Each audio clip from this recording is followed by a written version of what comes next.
Ready for a kitchen refresh?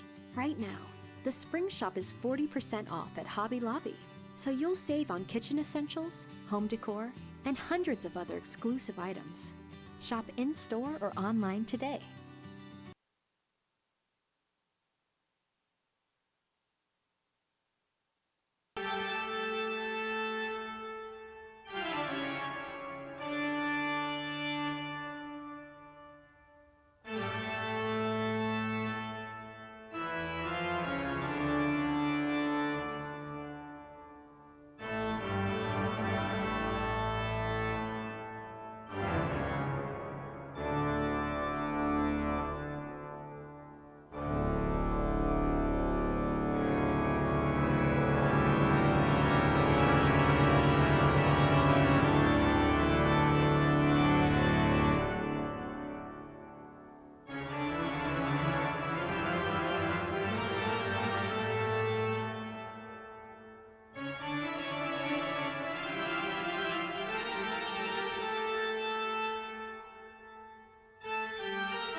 Good evening.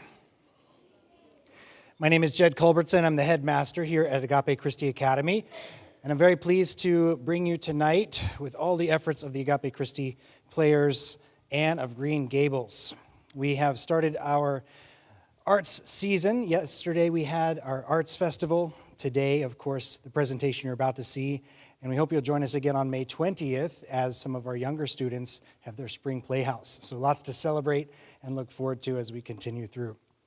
A few quick announcements before we begin, just to help things go smoothly for the performers and for us as an audience. Due to an agreement with the publisher, there is a request, please no flash photography during the show. If you have electronic devices, please silence those now. We do have a live stream going in the nursery back behind the auditorium. So if you have a little one that needs a little break, please avail yourself of that as you won't miss a thing. Please hold your applause until the end of each act so that the scenes can move smoothly one to another. The stage will extend into the aisles, so please keep those clear during the performance for that purpose. We will have an intermission after Act 1, at which time you'll see me again for some more announcements. But without further ado, please enjoy the show.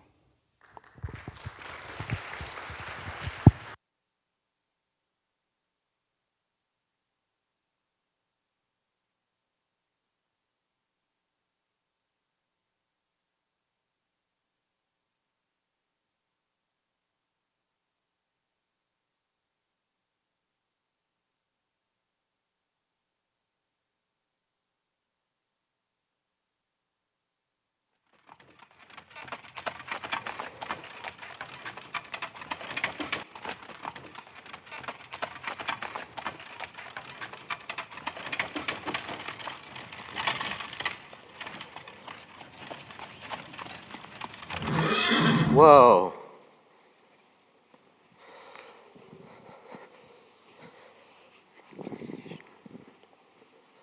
Oh, well, hello now, Moody. Is your father here? No, sir, Mr. Cuthbert. He left me to close up. Will the 5:30 train from Charlottetown be along soon? That was the 6 o'clock that just left. There was a passenger dropped off for you at the 5:30. Ah. She's waiting up there on the bench. She? Yes, sir. There's more scope for imagination here. I'm not expecting a girl. It's a boy I've come for. There must be some mistake. Mrs. Spencer came off the train with that girl, saying that you and your sister would be along to get her presently. But I'm sorry, Mr. Cuthbert. She's the only orphan we've got. I don't understand. My dad's calling me. I have to close up. Oh. Maybe you should talk to her. Oh.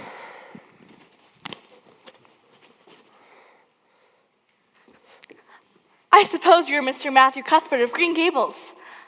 I'm very glad to see you. I was beginning to think you weren't coming, and I started to imagine all the things that could have prevented you. I made up my mind that if you couldn't come for me tonight, I would stay all night in that big wild cherry tree down the track. I wouldn't be a bit afraid. Sorry I was late. The buggy is just over here. Give me your bag. Oh, I can carry it. It isn't heavy. I've got all my worldly goods in it, but it isn't heavy.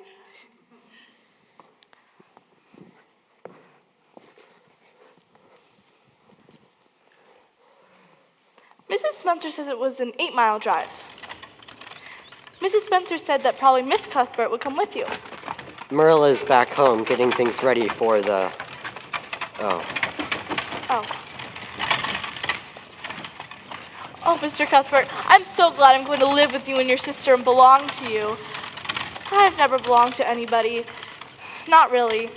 I don't suppose you've ever been an orphan in an asylum, but it's the worst thing you could ever imagine. Mrs. Spencer said it was wicked of me to talk like that. It's so easy to be wicked without knowing it, isn't it? There's so little scope for imagination in an asylum. I used to lie awake at night and imagine. I suppose that's why I'm so thin. I am dreadful thin, ain't I? There isn't a pick on my bones. But I do love to imagine I'm nice and plump, with dimples on my elbows. Oh, Prince Edward Island is the bloomiest place. I'm so glad I'm going to live here. But those red roads are funny. I asked Mrs. Spencer what made the roads red, and she didn't know, and she said for pity's sake not to ask her any more questions. She said I must have asked her 1,000 already. But how are you going to find out about things if you don't ask questions? And what does make the roads red? Well, now, I don't know. I never thought about it. Isn't it just splendid to think of all the things there are to find out about? But am I talking too much? People are always telling me I do. Would you rather I didn't talk? I can't stop when I make my mind up to it, although it is hard. No, you can talk as much as you like. I don't mind. Oh, I'm so glad. I just know you and I are going to get along just fine. Just now, I feel pretty near perfectly happy. Can't feel exactly perfectly happy because, well, what color would you call this? Well, it's red, ain't it? Yes, it's red. Now you see why I can't be exactly perfectly happy. Nobody could who has red hair. I can imagine away the other things, my freckles, the green eyes, and my skinness, but I cannot imagine away that red hair. It'll be my lifelong sorrow. Oh, Mr. Cuthbert! Oh, Mr. Cuthbert! Oh, Mr. Cuthbert! Oh, Mr. Cuthbert, what is this place? What do you mean? This white place. Now, you must mean the avenue. Crazy fellow planted all these apple trees along the road years ago. It is kind of a pretty place, though. Pretty? Oh, beautiful doesn't even go far enough. It's wonderful. Wonderful. It's the first thing that I've seen that couldn't be improved upon by imagination. It just satisfies me here. The avenue. No, I shall always call it the White Wave Delight. I've never had a home. At least, not one that I can remember. Oh, isn't that pretty? That's Barry's pond. Oh, I don't like that name either. I shall always call it, let me see. Oh, the Lake of Shining Waters. When I hit it on a name that suits exactly it, gives me a thrill. Do things ever give you a thrill?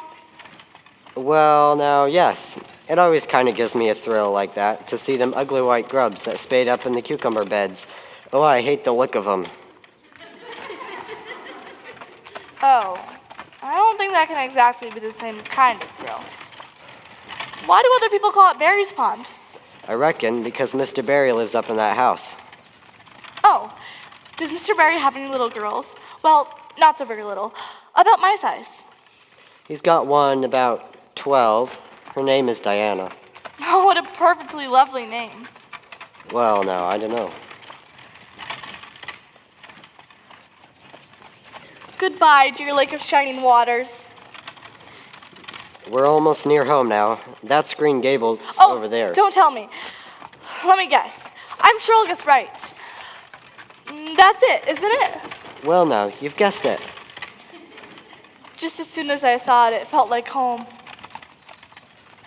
Whoa.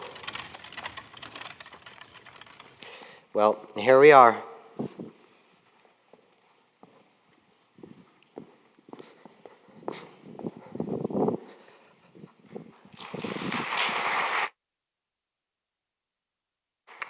Matthew Cuthbert, who's that? Where's the boy?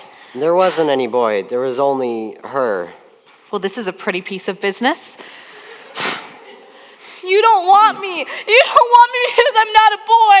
Oh, I should have known. Nobody ever did want me. Well, there's no need to cry about it. Yes, there is need. This is the most tragical thing that's ever happened to me. Well, don't cry anymore. We're not going to turn you out of doors tonight, not until we've figured out this whole affair. What's your name? Well, could you please call me Cordelia? Call you Cordelia. Is that your name? No, but I'd love to be called Cordelia. It won't matter much to you because I'm not going to be here very long. If Cordelia isn't your name, then what is? Anne Shirley. Oh, but could you please call me Cordelia? Fiddlesticks. Anne is a plain, good, sensible name. Oh, if you have to call me Anne, can you please call me Anne spelled with an E? I don't see what difference it makes how it's spelled. Oh, it makes such a difference. It looks so much nicer. If you have to call me Anne, please call me Anne spelled with an E. All right, then. Anne with an E. Can you tell me how this mistake happened? Were there no boys at the asylum? Oh, yes, but Mrs. Spencer said distinctly that you wanted a girl about 12 years old. I couldn't sleep last night for joy. Oh, why didn't you leave me at the station? It wouldn't be so hard if I hadn't seen the white wave delight in the lake of shining waters. What is she talking about? She's, well, just some conversation we had on the road.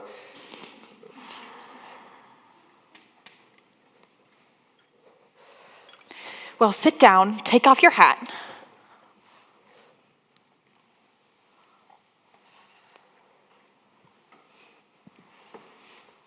Oh, I can't eat anything. I'm in the depths of despair.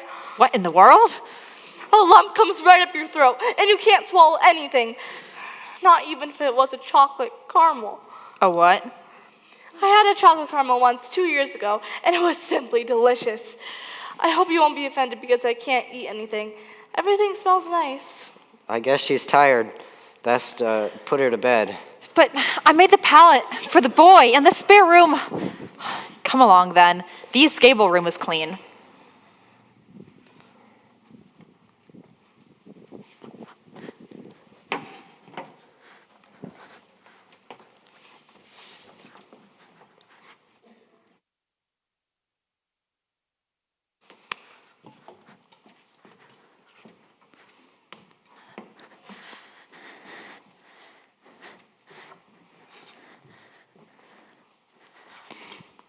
I suppose you have a nightgown?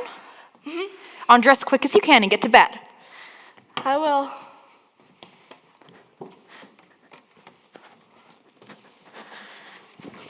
Good night. How can you call it a good night when you know it must be the very worst night I've ever had? Well, this is a pretty kettle of fish. This is what comes of sending word and not going ourselves. One of us will have to drive over to Mrs. Spencer's tomorrow and settle this affair. I suppose she'll want to make arrangements to send her back to the asylum. I suppose so. You suppose so? Don't you know it? Well, now, it's kind of a pity to send her back when she's so bent on staying here. Matthew Cuthbert, you don't mean to say you think we ought to keep her? Well, no, we could hardly be expected to keep her. I should think so. What good would we be to her?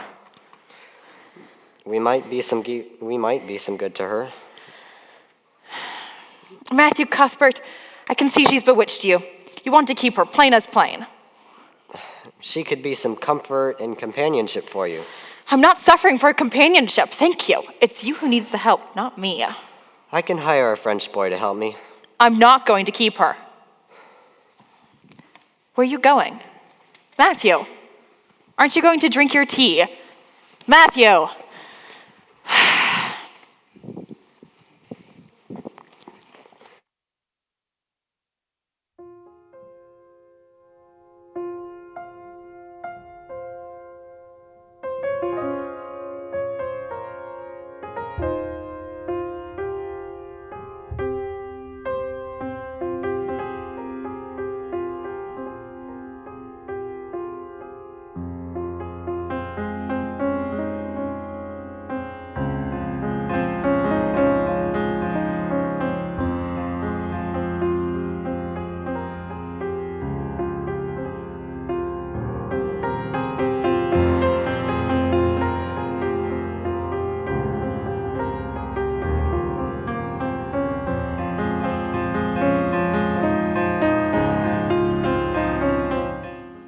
Well, you've washed those dishes right enough. I'll give you that.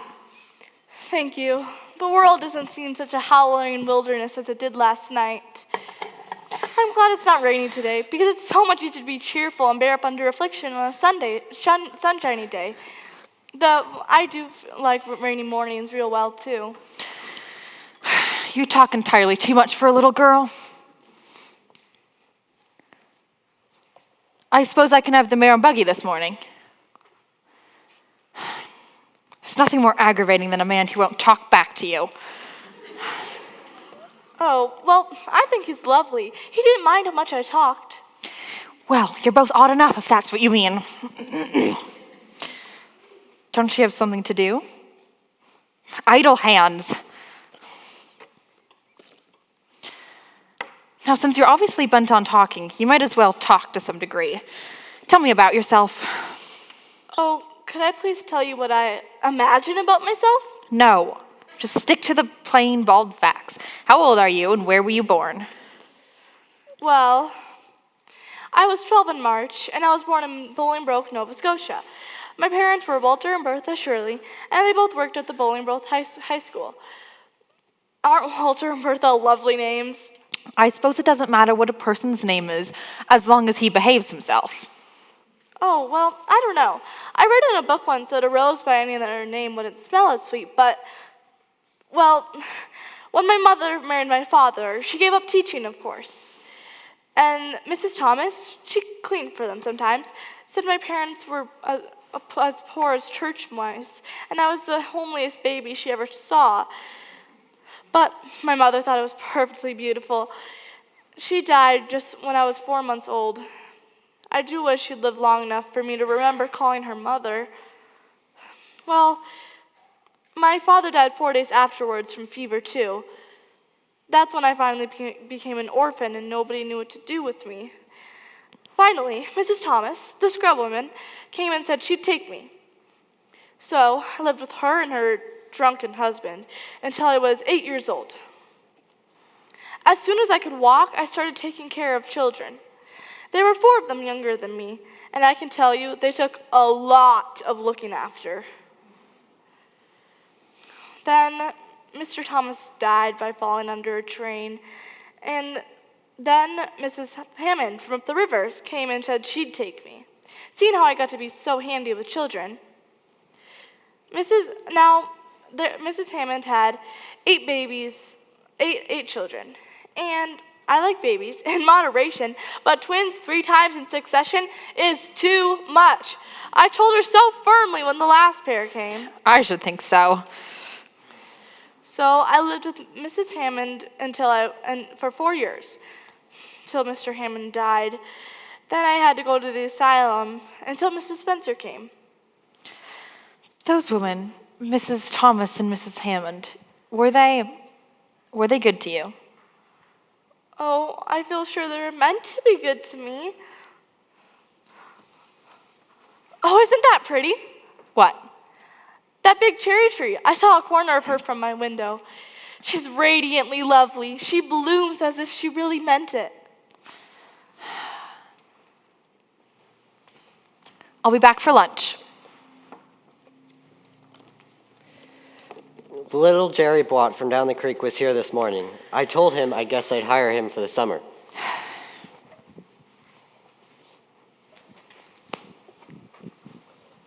How far is it to Mrs. Spencer's place, please? About 10 miles, I'd guess. Good. I don't want to get there. Somehow it will feel like the end of everything.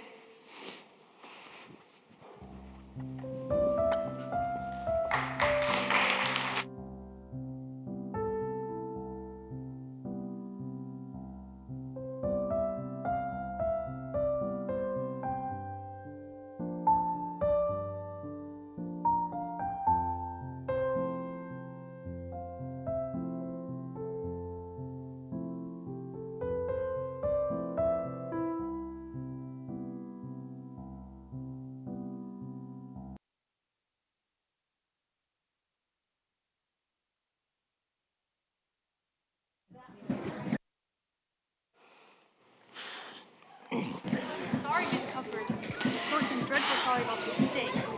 Richard's daughter Nancy is a terrible flighty thing, and she said particularly that she wanted a girl. But that doesn't mean you have to send her back. Mrs. Peter Blewett was complaining this morning about how what she really needs is a girl like Anne to help her. And go wait in the buggy. She has such a large family, you know, and she keeps losing the hands she hires to help.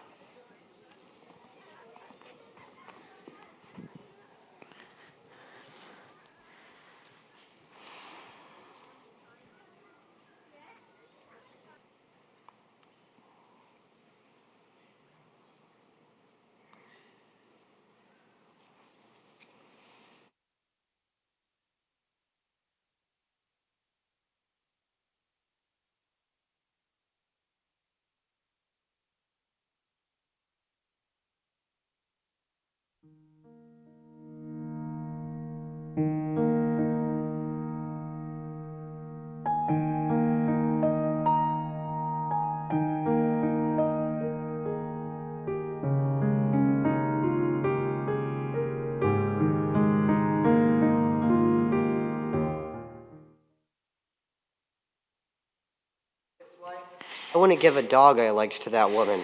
I don't much fancy her style myself, but it's either that or keep her ourselves. Yes. Well, I saw you prowling the lane as I drove up, beaming like an idiot when you saw she was still with me. I must say, I've been thinking it over. and? And nothing. I said I've been thinking. Huh.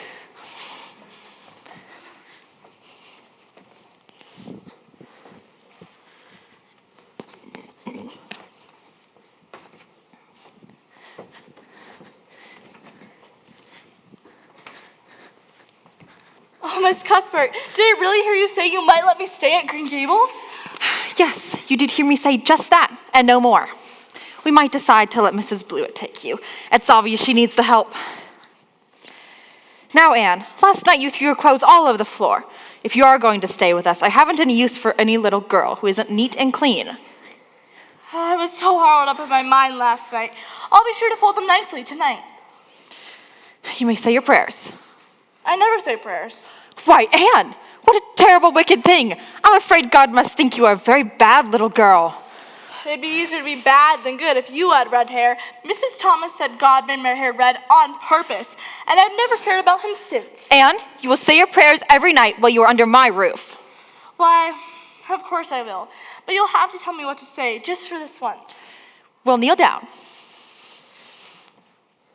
Why must people kneel down to pray? If I really wanted to pray, I'd go up into a great big field and look up into that beautiful blue sky. Anne.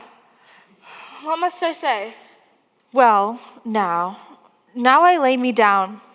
No, you're old enough to pray for yourself. Just thank God for what he's given you and humbly ask him for things you want. All right, I'll try my best. Gracious Heavenly Father, that's the way the ministers say it in church. Gracious Heavenly Father, I thank thee for the white lake of delight and the lake with shining waters and the snow queen. I really am extremely grateful for them. As for the things I want, it would take a great deal for me to name them all, so I'll only name the two most important. Please, please let me stay at Green Gables, and please let me be good looking when I grow up. Yours respectfully, Anne Shirley. There, did I do all right? It'll do for now. We'll teach you a proper prayer tomorrow. Good night, Anne. And mind you hang up those clothes. I will. Oh, I just remembered. I should have said amen, not yours respectfully, shouldn't I? Do you suppose it will make a difference? I don't suppose it will. Go to bed now. Good night. I will, and it is a good night. It's about time somebody adopted that child. She's next door to a perfect heathen. I dare say I'll make a fine mess of it. But it'll be all right. Maybe an old maid doesn't know much, but I bet she knows more than an old bachelor. Mind, you're not to go interfering. When I fail, there'll be time enough for you to put your oar in.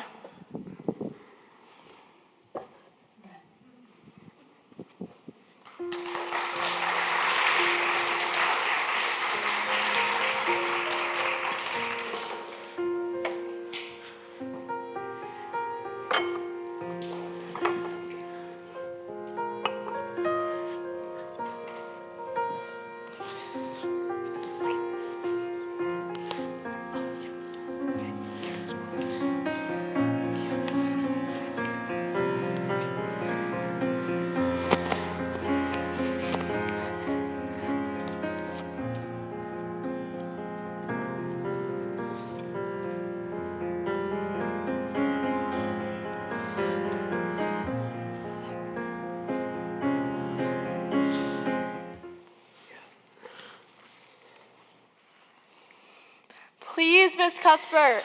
All right, I might as well tell you. Matthew and I have decided to keep you. There's no need to fly up into the air. Oh, yes. I'm crying. I can't think why. Oh, I'm so happy. Why am I crying? I suppose it's because you're all worked up. Best take a seat and try to calm yourself. What am I to call you? I'd love to call you Aunt Marilla. It would make me feel as if I really belonged to you. No, you call me just plain Marilla. I don't believe in calling people names that don't belong to them. But we could imagine you were my aunt. I couldn't. Oh, don't you ever imagine things are different from what they really are? No. Oh, Marilla, how much you miss.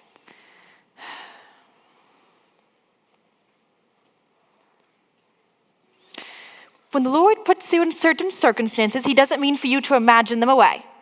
Now, Anne, there'll be no more such prayers as I heard last night. You're to learn the Lord's Prayer in your free time today. Oh, I've heard about that before at the Asylum Sunday School. Thank you for making me learn that, Miss Marilla. Oh, just hold your tongue now. Marilla, do you think I'll ever have a bosom friend in Avonlea? A what kind of friend? A bosom friend. A person who I can confide my inmost soul in. I've dreamed of meeting her all my life. Do you think it's possible? Well, there's Diana Barry, who's about your age. But you have to behave yourself. Mrs. Barry won't let Diana play with any little girl who isn't nice and kind.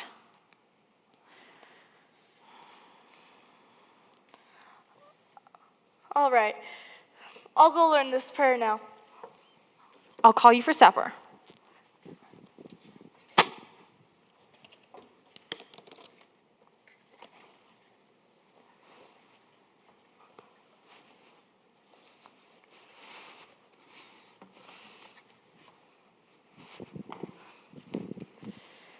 For thine is the kingdom and the power and the glory forever. Amen. There. Now I can imagine. This is a gorgeous couch, all heaping up with gorgeous silken cushions, and I am reclining gracefully on it. I can see my reflection in that great big mirror. My name is Lady Cordelia Fitzgerald, and my hair is ivory, and my skin is ivory, and my hair is black as midnight. No, it isn't. I can't make that seem real. You're only Anne of Green Gables, but it's so much better to be Anne of Green Gables than Anne of Nowhere in particular. Oh, that must be Diana's house way over there. Hello, Diana. I hope you'll be my bosom friend. Hello, I'm Anne of Green Gables.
I'll just tell you plain. I think it's a mighty foolish thing you're doing.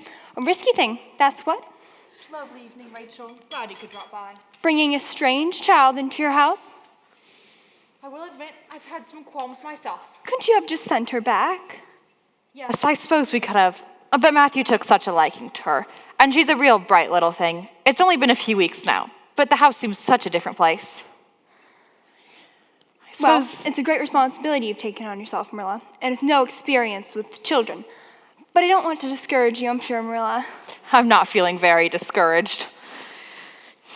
I suppose you didn't come here just to see me, now did you? Anne? Yes, Marilla? Well, I didn't pick you for your looks. She's terrible skinny, Marilla.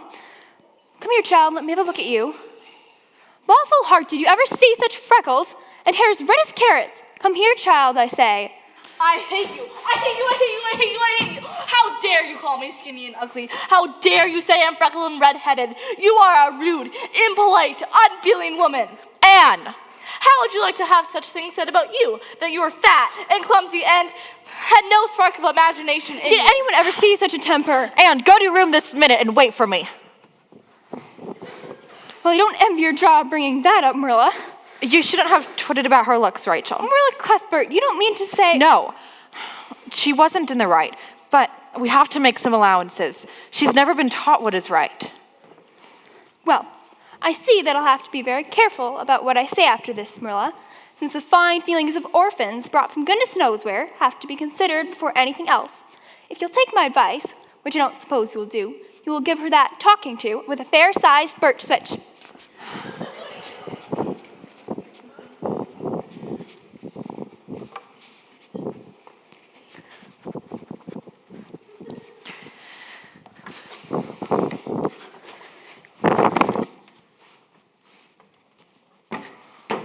Well, that was quite an exhibition.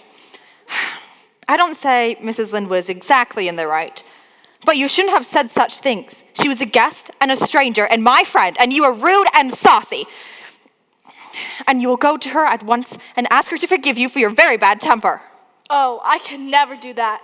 You can punish me in any way you like. You can shut me up in a dark, damp dungeon inhabited by snakes and toads and feed me in only unpardoned water, but I cannot ask Mrs. Lynde to forgive me. I'm not in the habit of shutting people up in dark, damp dungeons, but apologize to Mrs. Lynde you will. I shall have to stay here forever then. You'll have the night to think over your conduct and come to a better frame of mind.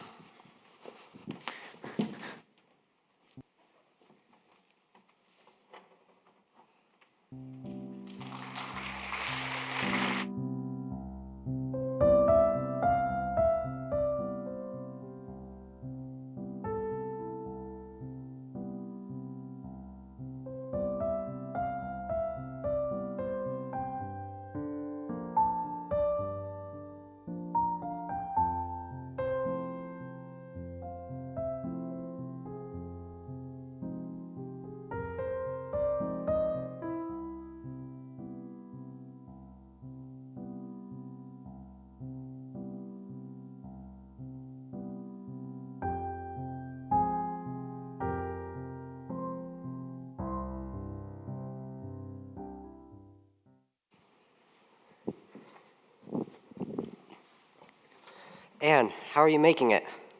All right, I imagine a good deal. Marilla's a dreadful determined woman. Dreadful determined. Don't you think you'd better do it and have it over with? You mean apologize to Mrs. Lynde? Just smooth it over, so to speak. I guess I could do it if you really wanted me to. It's been dreadful lonesome downstairs all day without you. Just go and smooth things over. That's a good girl. I guess it would be true to say that I am sorry now. All right, I'll apologize to Mrs. Lynde, and I'll tell Marilla so. That's right, Anne. But don't tell Marilla I said anything about it. Wild horses won't drag the secrets from me. Matthew, Yes? how would wild horses drag the secret from someone? I just don't know.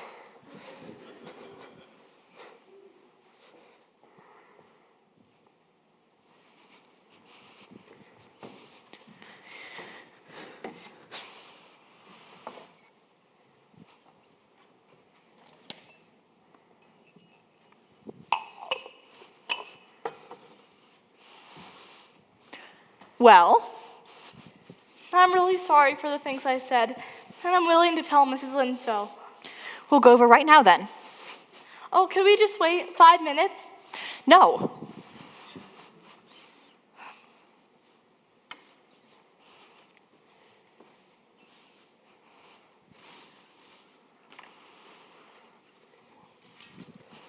Come along. It's about 10 miles.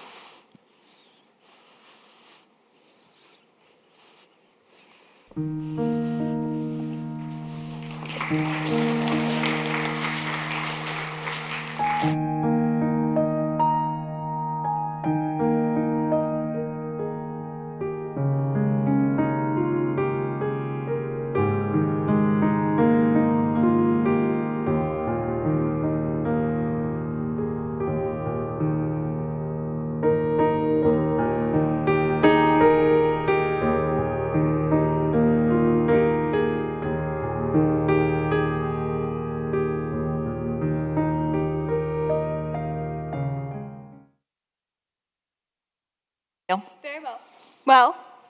Well, Mrs. Lynde, I am truly sorry for the things I said to you. I have disgraced the dear friends, Marilla and Matthew, who have let me stay at Green Gables, even though I'm not a boy. I'm really sorry for the things I said to you. I shouldn't have fallen into a temper because you told me the truth. My hair is red, and I am skinny and ugly. The things I said about you were true, too, but I shouldn't have said it. Please forgive me. If you don't, it'll be a lifelong sorrow on a poor orphan girl. There. Get up, child. Of course I forgive you. Can't be denied that your hair is a terrible red. But I knew a red-headed girl once whose hair darkened to a real handsome auburn when she grew up. I won't be a mite surprised if yours did too. Not a mite. Oh, Mrs. Lynde, you have given me hope. And go wait in the lane. Marilla, she's a real odd little thing, to be sure, but she may turn out all right now that she's come to live among civilized folks. On the whole, I kind of like her.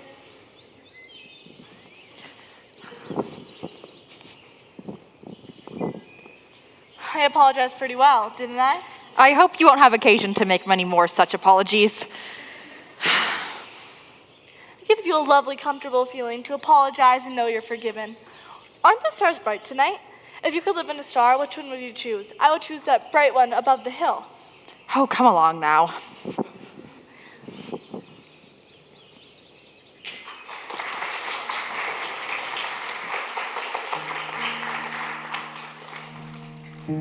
Is this one dresses? Yeah.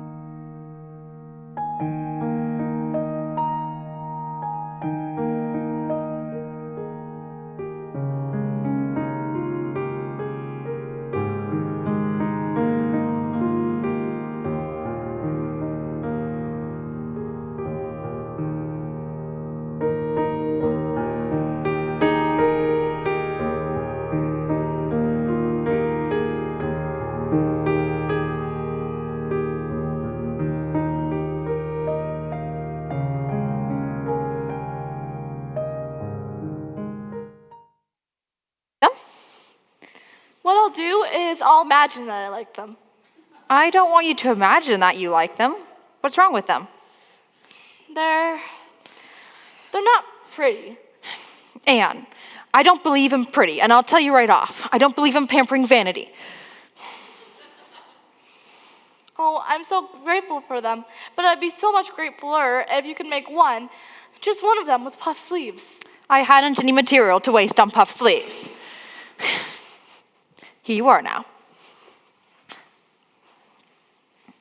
Now, Anne, Diana Barry came home this afternoon, and I'd like to go up to Mrs. Barry's to see if I can borrow her skirt pattern. If you'd like, you can come along and get acquainted.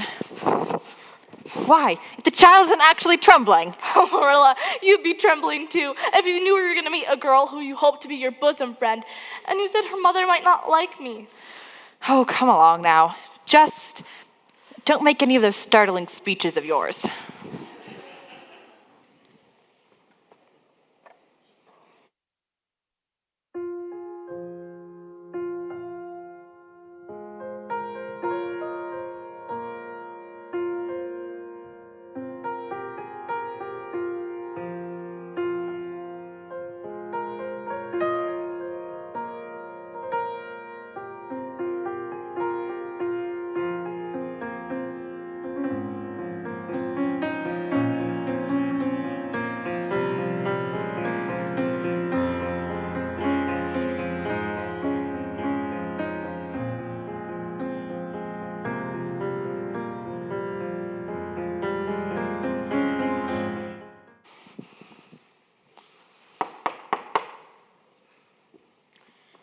Hello, Marilla. How do you do?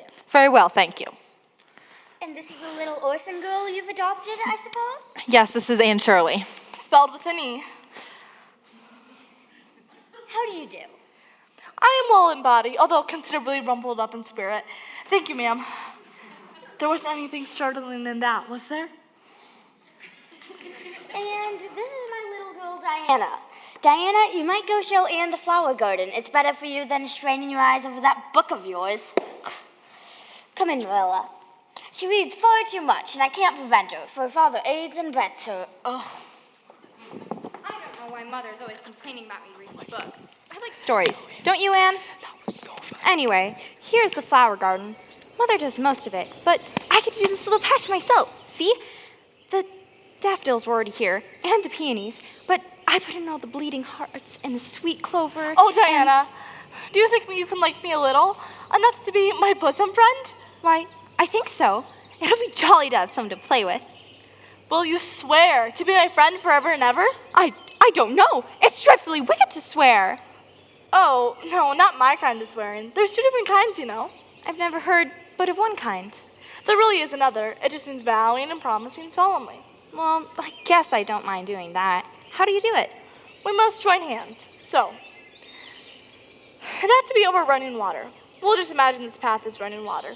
I'll repeat the oath first. I solemnly swear to be faithful to my bosom friend, Diana Barry, as long as the sun and the moon shall endure. Now you say it and put my name in it.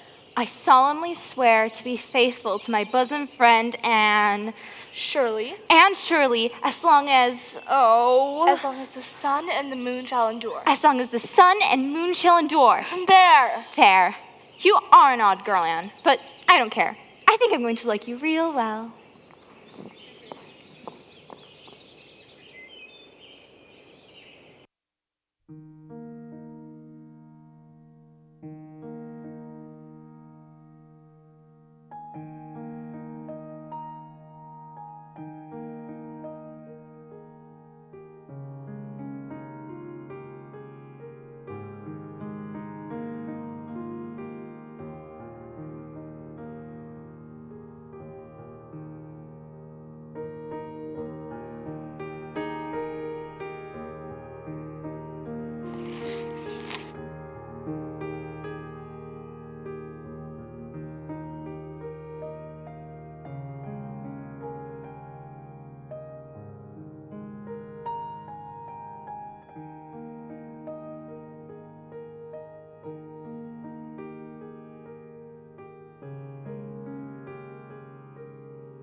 But will it rain, do you think, Matthew? What's your knee telling you? Should be fine for at least a day or two. Anne, have you seen anything of... Oh, Marilla, there's going to be a Sunday school picnic tomorrow, and there's going to be ice cream. Think of it, ice cream. Oh, Marilla, can I go? Anne, have you seen anything of my amethyst brooch? Yes, I saw it this morning just for a minute. I went to go look at it. Did you touch it? Yes, I pinned it on just for a minute, just to see how it would look. You had no right to do anything of the sort. Where did you take it? I put it right back on the bureau. Well, it isn't there. I'm perfectly certain I put it back. Anne, by your own admission, you were the last person to touch it. I put it back, and that is the truth. I was led to the block for it, although I'm not quite sure what a block is. Anne, I believe you are telling me a falsehood. Go to your room until you're ready to confess. But the picnic is tomorrow. Picnics? There'll be no such picnics or other events until you've confessed. Oh, Marilla. Well, Perhaps we can find it, if only she'll tell us where she's taken it to. you sure it hasn't fallen behind the bureau? Oh, Matthew, I've looked behind the bureau, and I've taken out the drawers and looked in every crack and cranny. She's gone and taken it and lied about it. Well, what are you going to do about it? What am I going to do about it? She'll stay in her room until she's ready to confess. That's what. Well, you'll have to do that. I have nothing to do with her. You warned me off yourself. What are you doing? Matthew. Matthew. I'm just taking my oar outside here. Thanks.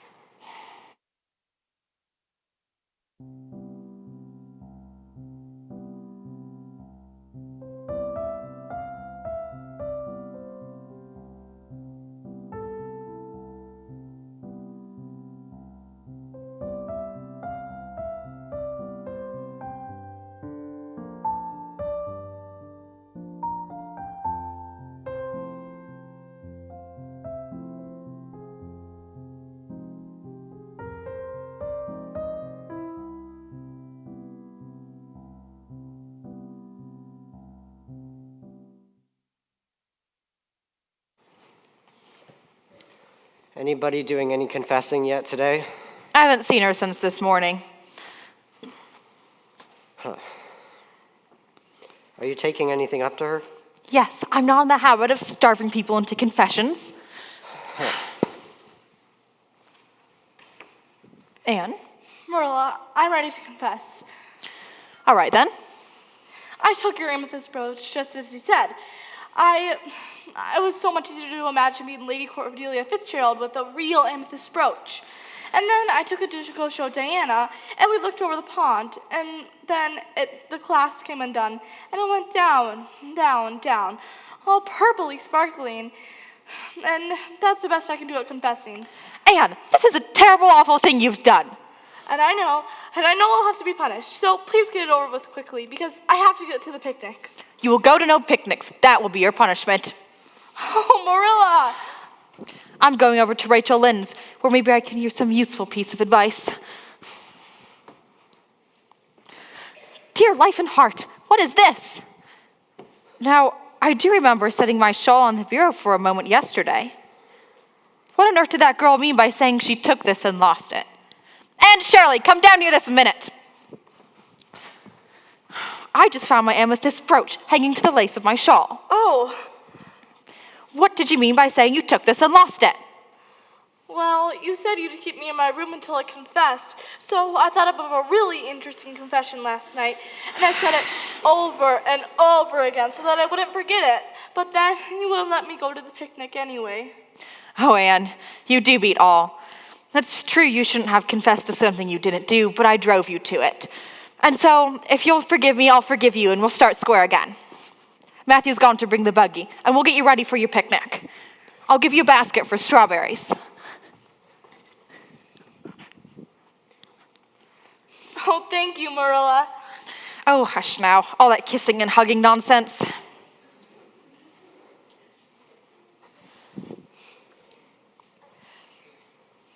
"5 minutes ago, I wish I had never been born, and now I wouldn't change places with an angel."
fine. Though I can't imagine how she'd hold her tongue through a whole day of school. Seems to be real popular. Oh, yes. Ruby Gillis gave me an apple at lunch, and Sophia Sloane let me wear her bead ring all day. And we had scrumptious fun at lunchtime. Scrumptious? Yes. Oh, and Jane Andrews told me that Ruby Gillis heard Minnie McPherson tell her that Sophia Sloane said she has a very pretty nose. And so she does, if you don't count all the freckles. It troubles her some, how far behind the others she is. She's in the 4th book, and they're all in the 5th. Well, she won't be alone for long. Gilbert Blythe will be back soon. Gilbert, he's near 14. He's in the 4th book already? He didn't go to school while he was out in Alberta with his father. Oh, that's right. John was sick for a time. Oh, what's this? I'm never going back to school again. Why, Anne, whatever's the matter? I'm never going back to that school again, ever. Nonsense. Don't you understand? I've been insulted. You'll go to school tomorrow just as usual. No, I will not. And I'll learn my lessons here, and I'll try to hold my tongue and be good all the time. But I am not going back. I assure you. Anne, what was it that happened? That Gilbert Blythe. Oh, I can't talk about it now. I can't see anybody. I have to. Matthew, perhaps we'd better not. Oh, good. Here's some of the girls. Maybe. Can we see Anne? I'm afraid she doesn't want to see anyone just now. I told you. What happened, girls? It was Gilbert. Gilbert Blythe. It was his first day back. He'd been away all summer. At his cousin's in New Brunswick. And this was his first day back. I just said that. Oh. That's why it's a comedy.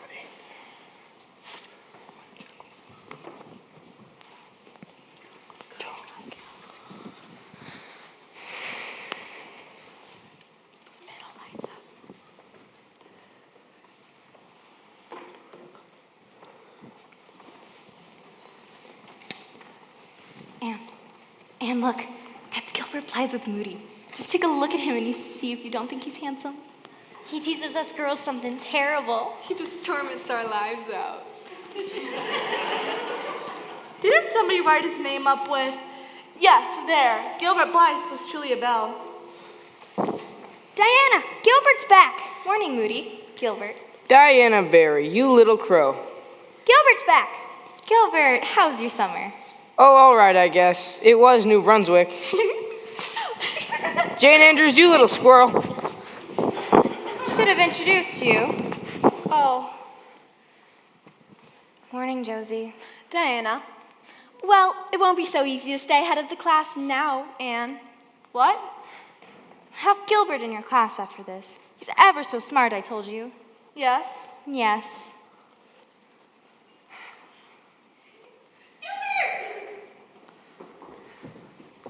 I think your Gilbert Blythe is handsome, Diana, but I think he's very bold.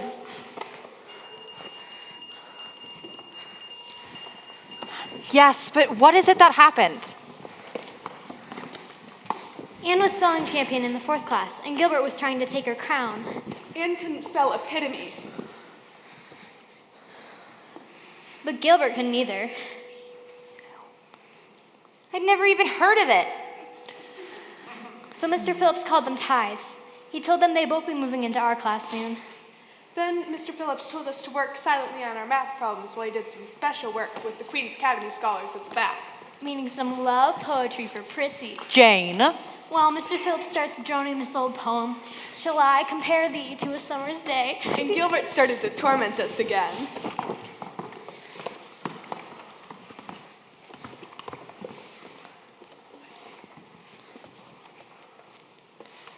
Anne.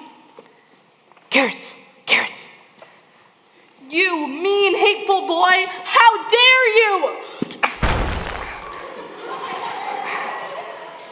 Then Mr. Phillips made Anne go up to the board and he wrote, Anne Shirley has a very bad temper. He spelled it without the E, Marilla.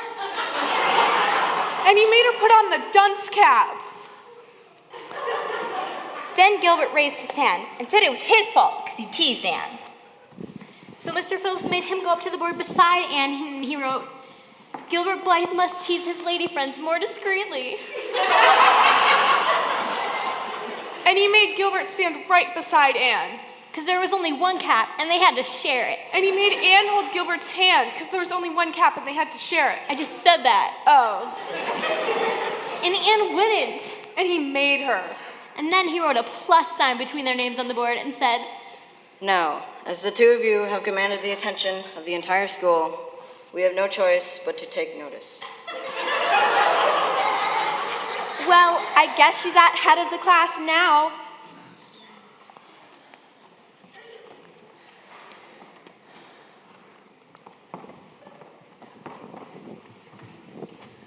It was awful. You should have seen her face. It was actually white with little red spots. Oh, mercy. Then it was time, and we all started to pick up our things and leave.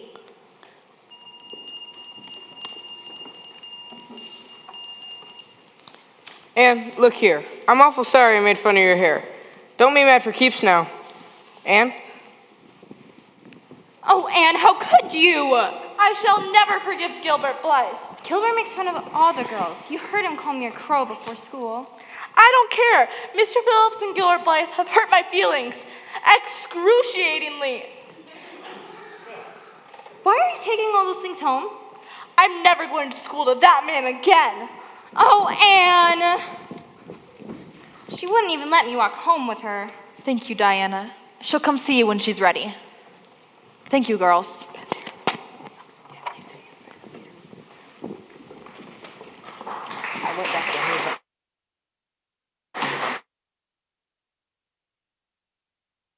Yes. You know what I'd advise, Marilla? I just humor her. Rachel! It's my belief that Mr. Phillips is in the wrong. Of course, it doesn't do to say so in front of the children. No. I won't say the word school to her again until she said it herself. She'll cool off in a week and be ready to go back. But if you were to make her go back right off, do you know what tantrum she'd throw? I suppose you're right. Of course I am. Thank you.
And she said we could use the second best tea service. Yeah, when will she be back? Not till late. She's left me in charge of everything. Well, it's awfully nice of her to let you invite me to tea. Yes, Marilla is a very generous woman. She said we could have fruitcake and cherry preserves for tea. And she said we could have raspberry cordial to drink. I just love bright red drinks. Don't you? They taste twice as good as any other color. Wait here. What? Just wait here.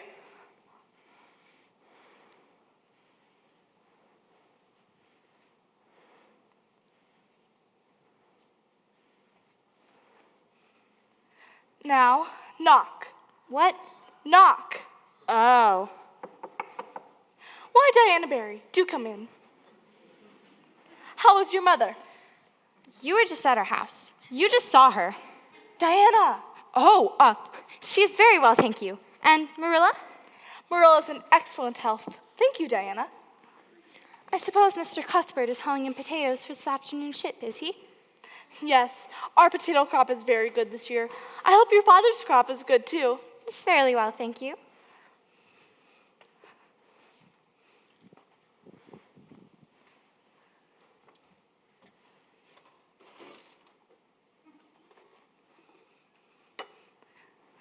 Now, Diana, if you'll please try one of these cookies. I'll bring the cordial. Thank you, Anne.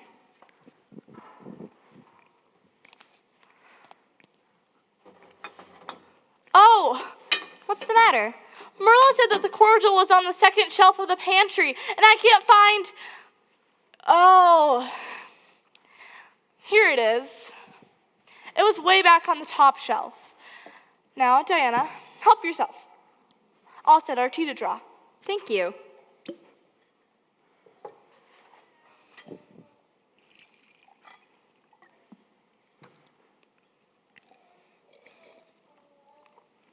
Ooh, that's awfully nice raspberry cordial. I didn't think raspberry cordial was so nice. I'm so glad you like it. Take all you want. Well, it's so good, and I'm awful thirsty.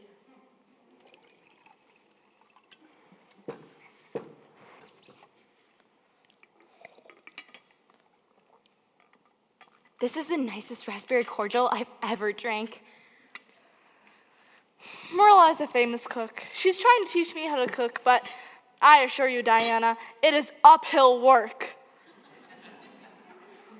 Oh, Anne, I do wish you'd come back to school. I sit next to Jessie Pye now, and she drives me crazy with all of her wiggling and her squeaking of her chalk on her slate. Maybe I'll have just one more. Are you sure you don't want any? No, take as much as you want.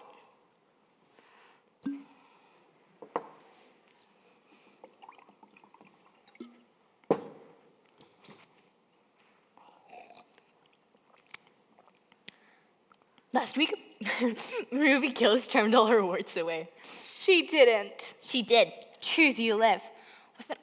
With a magic pebble that old Mary Jo from the creek gave her.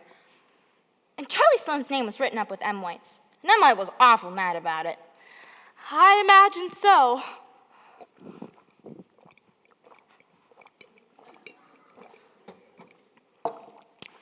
Gilbert Blythe is head of the fourth class now, and Mr. Phillips says that he Oh, says Diana, that, I don't want to hear anything about that person. Oh, Anne. Here, let me help you No, with thank that. you. Oh, Diana, what is the matter? oh, Anne, I'm awful sick. I must go home right now. You mustn't dream of going home without your tea. It's all ready. I'll pour it right this very minute. No, I must go home. I'll get you something to eat. That'll make you feel better. No, I must go home. I must go home. I must go home. All right, Diana, I'll take you home. Where do you feel bad? Oh, Anne, I'm awful dizzy. Oh, I've never heard of company going home without their tea.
Did Rachel Lynn give you the quilting frames? Oh, Whatever's the matter now? Mrs. Lennon said that I set Diana drunk Saturday, and Mrs. Barry is in an awful state. She said I'm a very wicked little girl, and she's never going to let Diana play with her again. Sent drunk?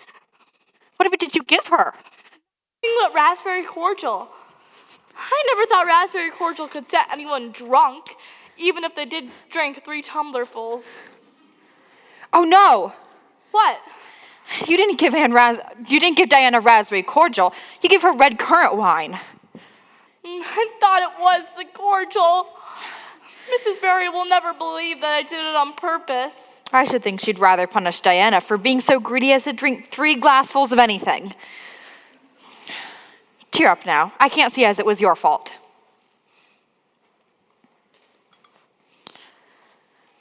She'll see how it was when you go up to her and tell her how it is. Oh, Marilla, if I go, can you please come with me? Well, I will. And don't cry, it'll be all right.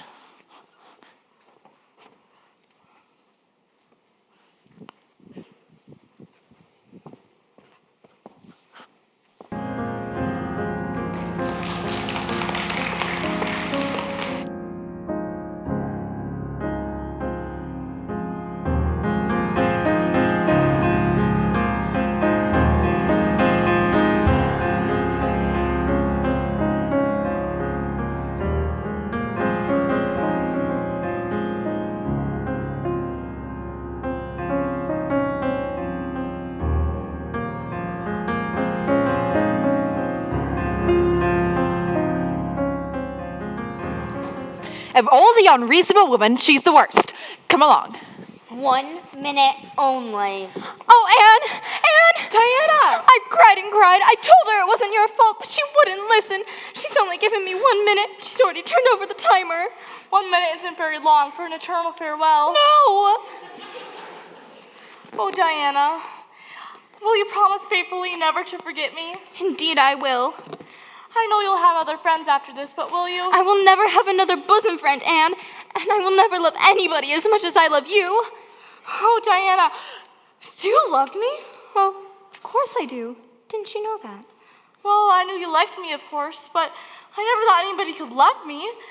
Nobody ever has. Oh, Diana, that's just wonderful. Just say it again. I love you devotedly, Anne, and I always will, no matter what Mother says. And I love you too. Thee, wilt thou give me a lock of her jet black hair and trust us in parting forever? Why, surely. Have you got anything to cut it with? Yes, I think I have apron scissors in my pocket.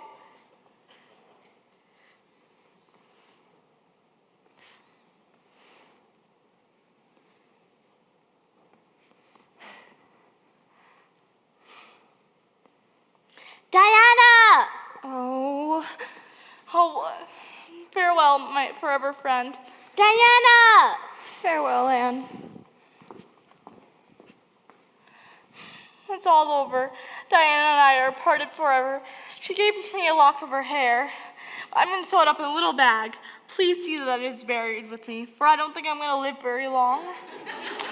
I don't think there's much fear of you dying anytime soon as long as you can talk.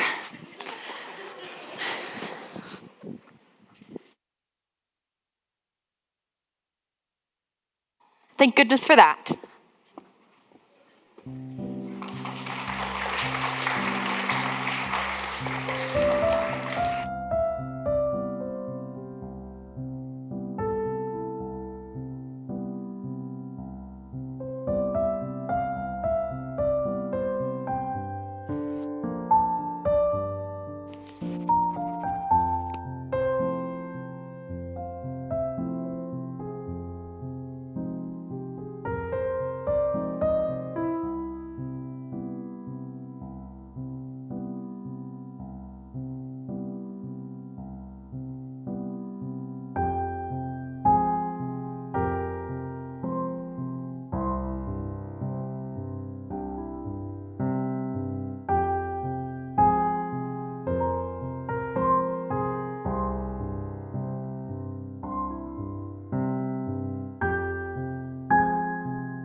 No, I didn't.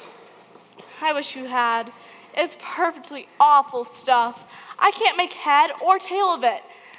And some of the others are so good at it.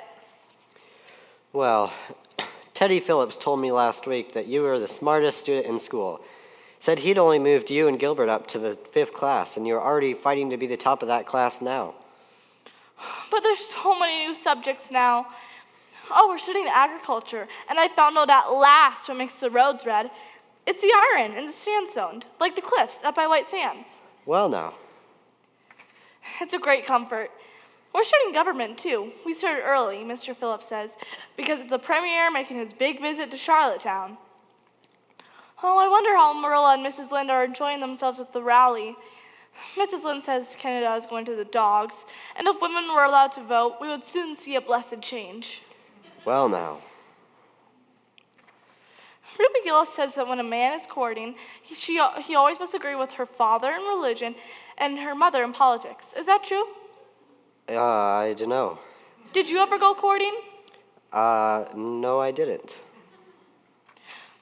Ruby Gillis says that when she grows up, she's going to have ever so many bows on her string and have them all crazy about her. But I think that would be too much. I'd rather have just one, and I'd rather he be in his right mind. Well, I think that there are a great many things in this world that I don't understand very well. well, I don't know as I comprehend them all myself. Anne! Diana, what is the matter? Oh, Anne, Minnie Mae's awful sick. She's got croup, and young Mary Jo says, and Mother and Father are away for the rally, and there's no one to call for the doctor, and oh, Anne, I'm so scared. Don't worry, Diana. Matthew's gone to harness the mare to go to Carmody. But Dr. Blair isn't in Carmody. He's gone downtown, and I suppose Dr. Spencer would go too, and Don't worry, Diana. Away. I know exactly what to do for croup.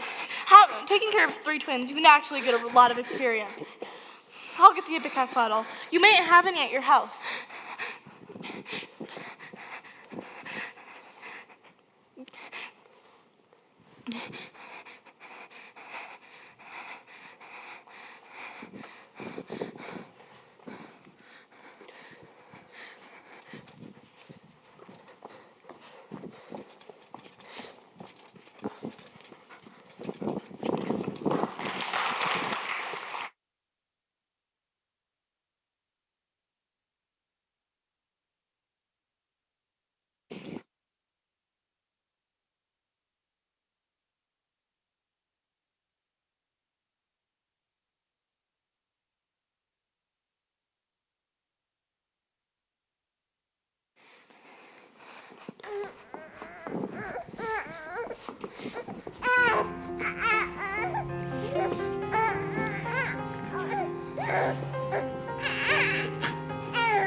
I gave her every last drop of the Ipecac bottle, and when the last drop went down, I said to myself, not to Diana, of course, this is my last lingering hope, and 'tis a vain one.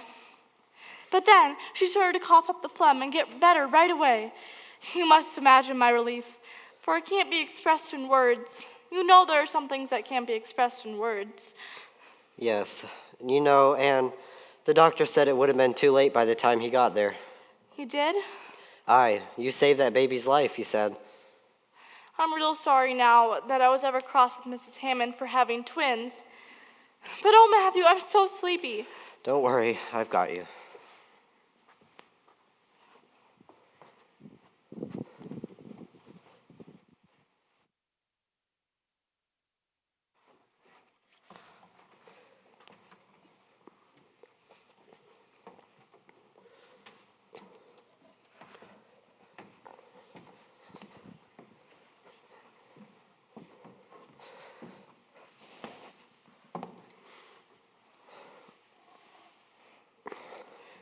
Oh, just know I can't go to school tomorrow.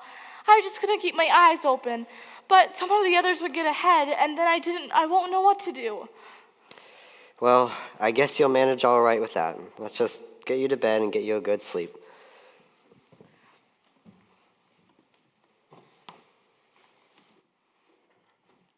Save that baby's life.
Good morning, Marilla. Good afternoon, Anne. Oh, what time is it? Nearly 1. Oh. Is Matthew asleep? You never can tell. Did all your chores this morning for you. Reckon he's done out. He was telling me all about last night. I'm glad you knew what to do. I've never seen a case of the croup myself. Your dinner's here at the table. I reckon you're just full up with speeches, but they'll keep. Oh, and Mrs. Barry came by this morning, and she'd like you to forgive her and be good friends with Diana again. You can go after you finish your food. Oh, Marilla, can I go right now, this afternoon? Oh, certainly, after you finish. Anne, where are you going? Put your hat on. Finish your supper. Oh, you're awake, are you? It's like calling to the wind. Look at her, tearing through the orchard, hair streaming. Anne, hooray!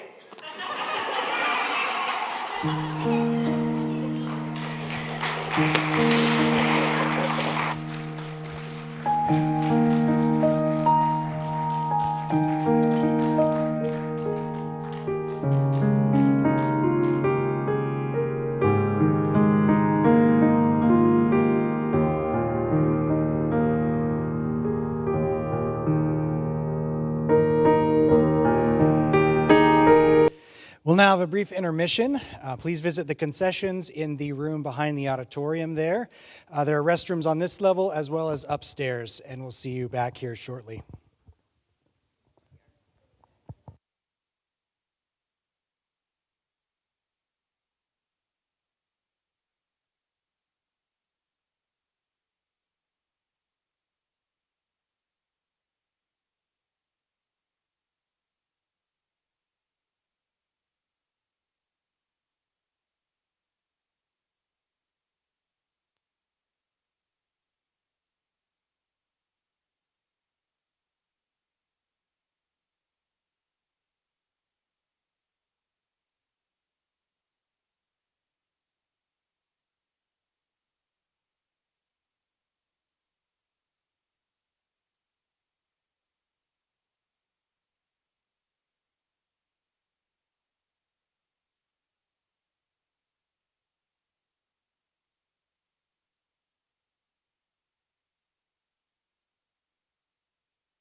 Look at them, dancing around like ninnies. Fiddlesticks, furry queen.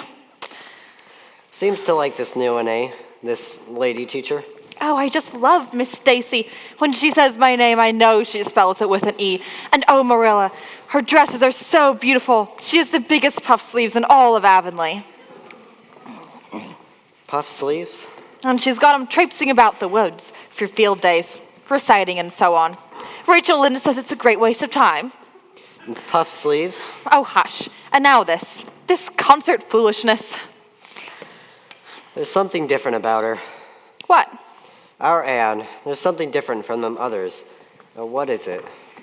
Well, she's a good deal wilder than the others. They've had a good upbringing and know how to behave. No, that's just the life in her. Something in her look.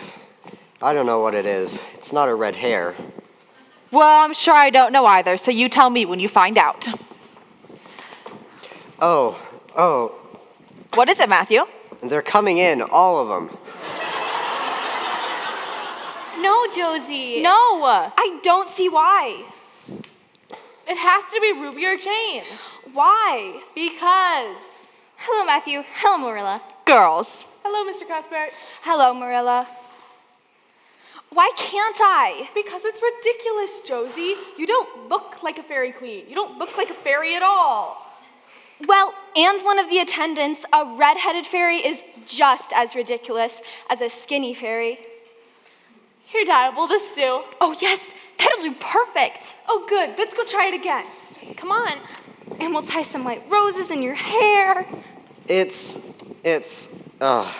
What is it, Matthew? Those others, they have colors and things. What are you talking about? Marilla, our Anne's brighter than all of them. Why do you dress her in things like a mouse? What do you mean?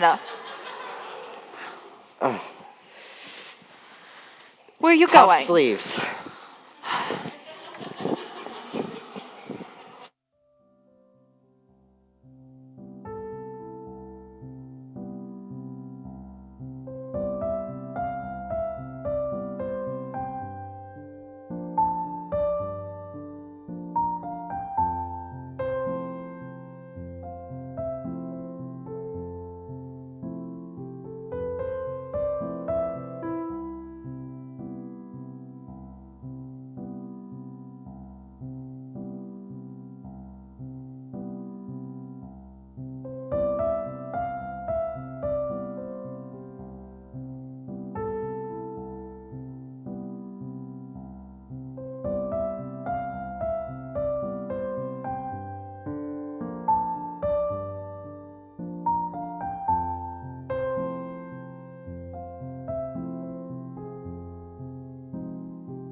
Matthew, you're the last person I'd expect to find looking through ribbons and thimbles.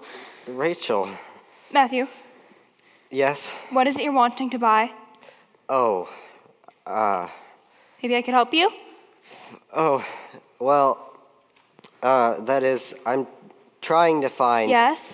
A dress, that is. A dress? Yes. A dress. For Anne. For Anne. Yes, A dress for Anne. that's it. You'd like me to help you pick out goods for a dress for Anne? That's it in a nutshell. Well, I will. Thank you. Thank you. Matthew, Yes? have you something particular in mind? No? Well, I'll just go by my own judgment then. I believe a nice blue Gloria would suit Anne. When do you think you need it? I was thinking Christmas. Oh, isn't that nice? Perhaps you'd like me to make it up for her, too. Well, yes, I would. Are you sure it's not too much? No, it isn't a mite of trouble. I like sewing.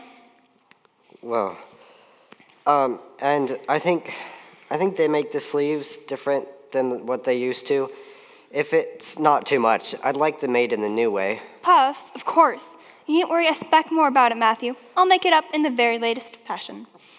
Oh, thank you, Rachel. Thank you very much. Evening, Matthew. Well, it would be a real satisfaction to see that poor child wearing something decent for once. And to think of Matthew taking notice of it. That man is waking up after being asleep for over 60 years.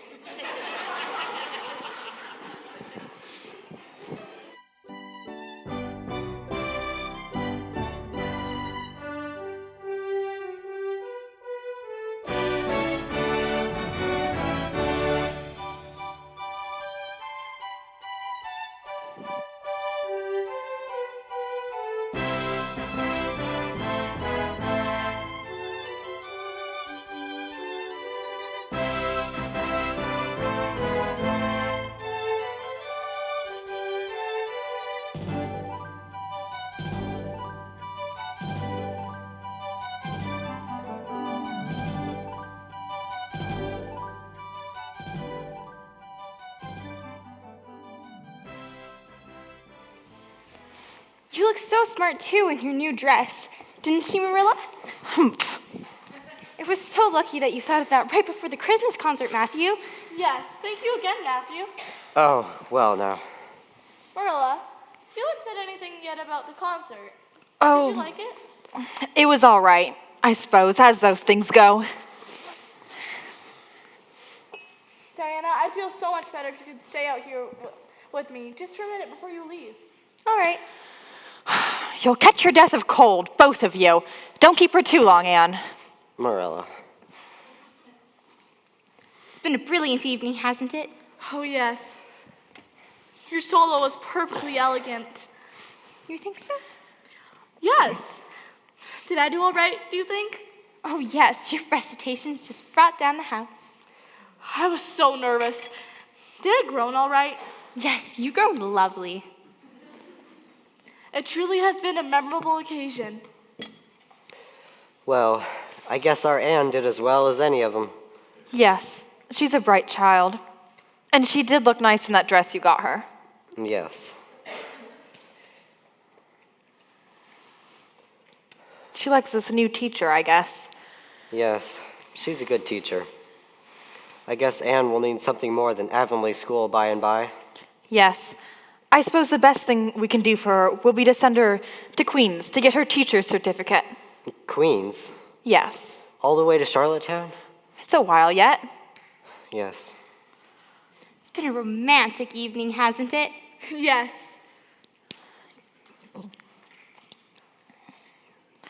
Well, I'm real proud of her. Yes. Though I'm not going to tell her so. Why? Well, it's all very well for us to be proud of her, but she's proud enough as it is. Wasn't the boys' dialogue fine? Oh, yes. Gilbert Blythe was just splendid. Do you think it's awful mean the way you treat Gil? Wait till I tell you, when you ran off the stage after the fairy dialogue, one of the flowers fell out of your hair. I saw Gil pick it up and put it in his breast pocket. Oh, you're so romantic. You should at least be proud of that. It's nothing to me what that person does. I don't waste a thought on him. Oh, Anne. You both are turning blue with the cold. Anne, come in this moment and let poor Diana run on home. All right. Good night. Good night.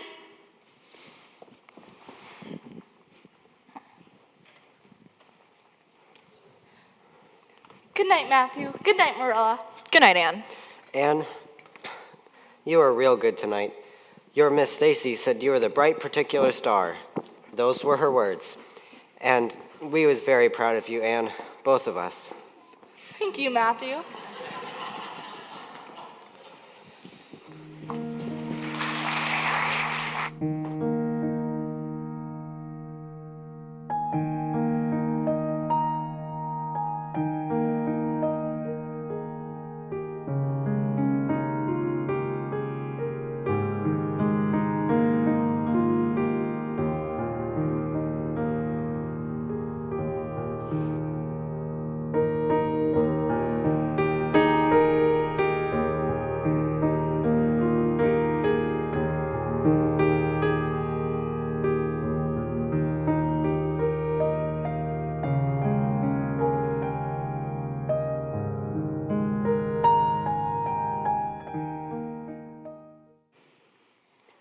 she really does look dead.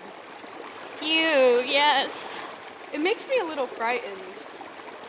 Me too. Do you suppose it's really all right to be acting like this? Mrs. Lynde says that all play acting is abominably wicked. Ruby, you really shouldn't talk about Mrs. Lynde. This is hundreds of years before Mrs. Lynde was born. Jane, you arranged this. It's silly for Elaine to be talking when she's dead. All right, Anne. Elaine. Come on, girls. Cover that of gold. One white lily. Now she's all ready. We must kiss her quiet brows. Anne, smile a little. Elaine lay as though she smiled. That's good. Go on, girls. Your speeches. Farewell forever, sister. Sweet sister, farewell. Now push the flat off. And now we run down to meet it as the Camelot people.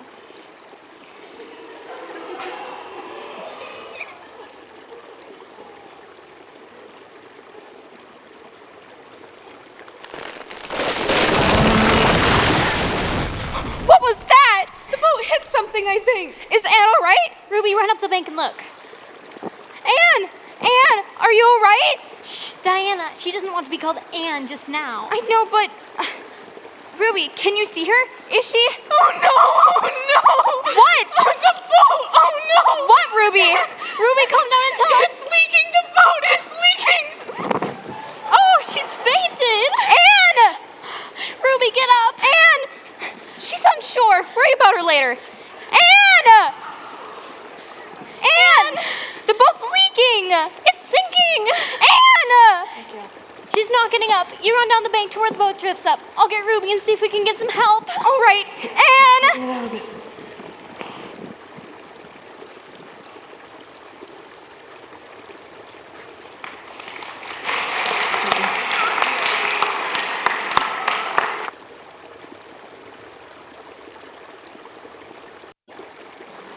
I had to drift down in one of the funeral piles, and it started to leak.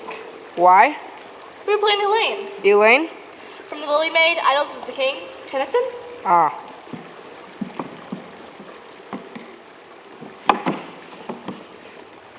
I'm very much obliged to you. And look here, can't we be friends? I'm awful sorry I made fun of your hair. I only meant it as a joke. I didn't mean to make you mad. I think your hair is awful pretty. Honest, I do. Come on, let's be friends. No, I'm never going to be friends with you, Gilbert Blythe, and I don't ever want to be. All right. I won't ever ask to be friends with you again, Anne Shirley. And I don't care either. I'm here, Diane. Anne, we thought you were drowned. Ruby was in hysterics. We sent her for Matthew and Marilla. Oh, Anne, how did you escape? I climbed up on one of the bridge piles. But I know. How did you get here? Gilbert Blythe rowed me to shore. Oh, how perfectly splendid of him. Oh, it's so romantic. Yes. Of course you'll speak to him after this. Of course I will not. And I never want to hear the word romantic again, Jane Andrews. There they are. Here, Marilla, she's here. She's all right. She held on to the bridge. Anne! And Gilbert Blythe came along and rowed her to shore. Anne? I'm all right. I was scared for a while, but I'm all right. Matthew? Will you ever have any sense? Oh, yes. And I think I've learned a very valuable lesson today. I don't quite see how. Well, every mistake I make helps cure some problem in me. And this one today is going to cure me being too romantic. I see. I'm done with romance. I'm pretty sure you're going to see a much more sensible Anne from now on. Well, I certainly hope so. Come along, girls. We'll drive you home.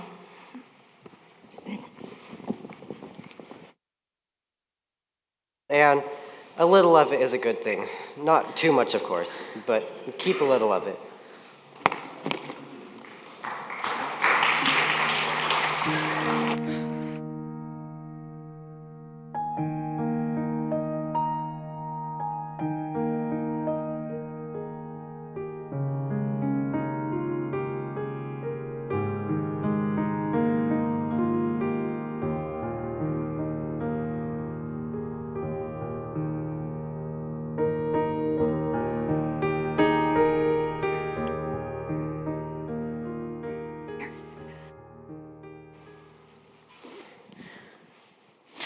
If she catches her death sleeping in a strange bed in Charlottetown, I'll blame you. I wash my hands of it.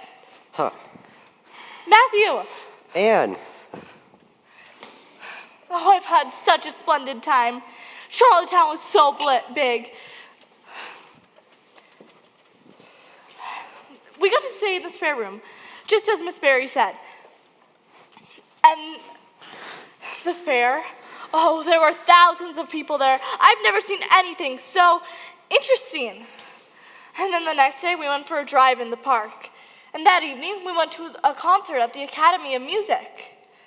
Oh, it was lovely. It was beyond description. I told Miss Barry I couldn't see how I could ever return to common life ever again. Miss Barry most laughed at anything I said, even when I said the most solemn things. Oh, did she? Yes, and she said I could go back anytime I wanted. Well, now. I've had a perfectly splendid time. Sounds as if you had. Thank you so much for letting me go.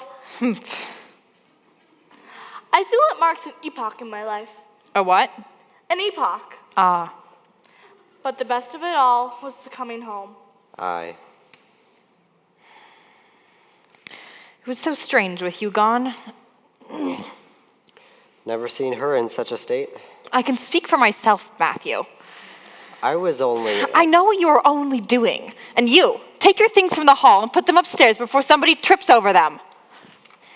Mind you come back down and help with dinner.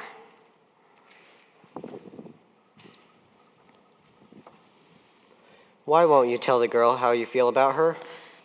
I suppose it's because you're so ready to do it for me. I don't do that. I don't pat and talk like you and Anne. Sometimes I think it's sinful to set your heart so on another creature. Anne? Yes, Marilla? While you were gone, Miss Stacy came by. She's organizing an after-school class for the advanced students. What do you think of that? Would you like to go join them and go to Queens and pass for a teacher? Oh, I'd love to be a teacher, but won't it be too expensive? When we took you in to bring you up, we knew we'd have to give you a good education. You may join them if you like. Oh, Marilla, thank you. I'll do my best to be a credit to you, although I warn you not to expect much in geometry. Well, you may go up to your room and finish unpacking. All right. You'll need your rest, for school starts tomorrow.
July 1867. Gilbert? Confederation, Miss Stacy. British North American Act creates the Dominion of Canada. Correct. 27th April 1813. Anne? Second American invasion of Canada, Miss Stacy. Yes. Which battle? Gilbert? American troops attack our capital city at Toronto. Then known as York. Miss Stacy. Correct. Both. 25th March 1807. Anyone besides Anne and Gilbert? Josie? First American invasion? I'm afraid not, Josie. 25th March 1807. Gilbert? Abolition of slavery in Canada and the British colonies. Right. 13th November 1775. Anne? First American invasion of Canada, Miss Stacy. Capture of Montreal. 1st September 1864. Gilbert? Beginning of the Confederation Conference, Miss Stacy, held in Charlottetown, Prince Edward Island. Thank you, Gilbert. Thank you, Anne. You two have certainly put on a fine display for our final class together. This year, that is. And next year will be a hard pull, you know, the last year before the entrance exam. Now's your chance to get out there and play. You all deserve a good, jolly vacation. Thank you. Have a good summer. I'm not even going to look at a school book all summer. I think I'm gonna lock mine away in a chest in the attic. I'm serious. I might even hide the key. What's so amusing over here? Oh, it's Anne. She's been telling us. I see. I was wondering if you girls might enjoy some company part of the way home.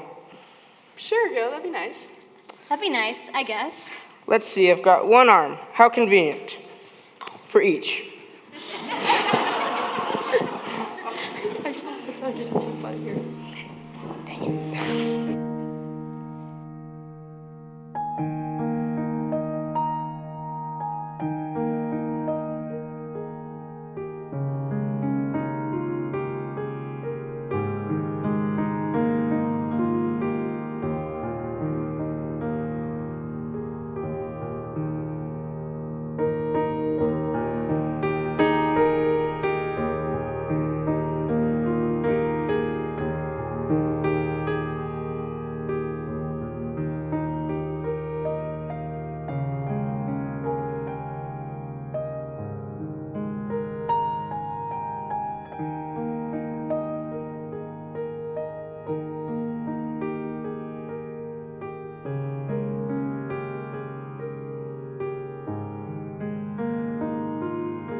Yes, the doctor told him to avoid excitement, and that's easy enough.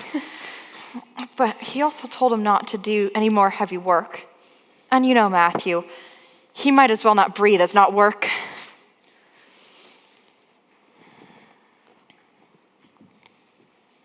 Good evening, Mrs. Lind. Anne. Evening, Marilla.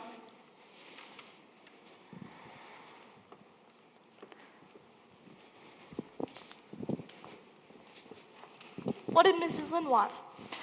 Oh, I missed the Aid Society meeting yesterday, and on account of Matthew's bad spell with his heart. But you know Rachel Lind. Oh, yes. Had to see what it was. So, the entrance exams are in 2 months. Yes, it haunts me. Sometimes I wonder what I'll do if I don't pass. Why, go to school next year and try again. Oh, I don't think I'd have the heart for it.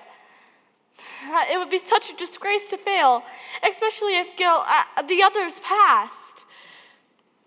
Well, Jane and Ruby are studying to be teachers. That is the height of their ambition. And Josie's going to college just for education because she won't have to make her own living. And Moody's studying to be a minister. The thought of it just makes me laugh. Maybe he'll be more intellectual looking when he grows up. What's Gilbert Blythe going to be? I don't happen to know what Gilbert Blythe's ambition in life is, if he has any. Oh. Does your head hurt today? Am I talking too much? No, it's all right. It's better now. They're coming more often. I'll have to see a doctor about it.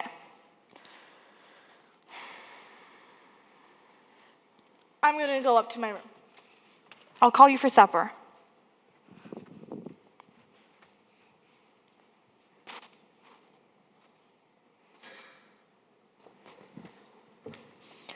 Oh, I was just lonesome, thinking about next year. Anne will be away from us probably, and I'll be ever so alone. Well, now, the branch railroad from Carmody will be built by then. She'll come home to visit often. Yes, but it won't be the same. Men can't understand these things. Huh. What's the next? Oh, no.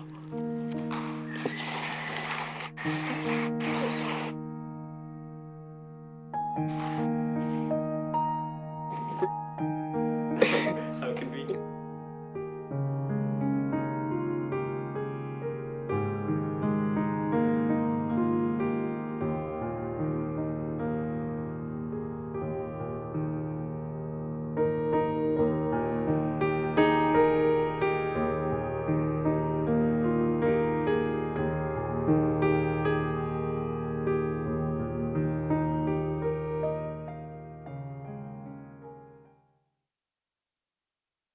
that they know they didn't pass.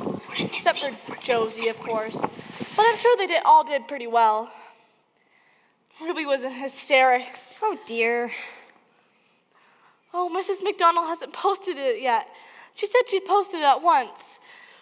Yes, Ruby found a terrible mistake in her English paper, and Moody knows he flunked history. How did... What? Oh, never mind. Oh. You know you did well, though. I think I did all right. I just want to pass higher than... I just want to make it to the top 10. That's all. You mean you want to beat Gilbert? No, Diana, that's not just it. Matthew is sure I can beat the whole town, as he says. So I just have to pass high, for his sake. All right. Oh, Diana, can you please wait for it with me until the paper comes? Well, I have to go meet my father, but I'll come back and stay with you if I can. All right. Do you want to ride home with us? No, Matthew and Marilla are stopping at Abbey Bank. I'll meet them there. Okay. Well, here are some of the girls, so you won't be alone anyway. Good luck, everyone.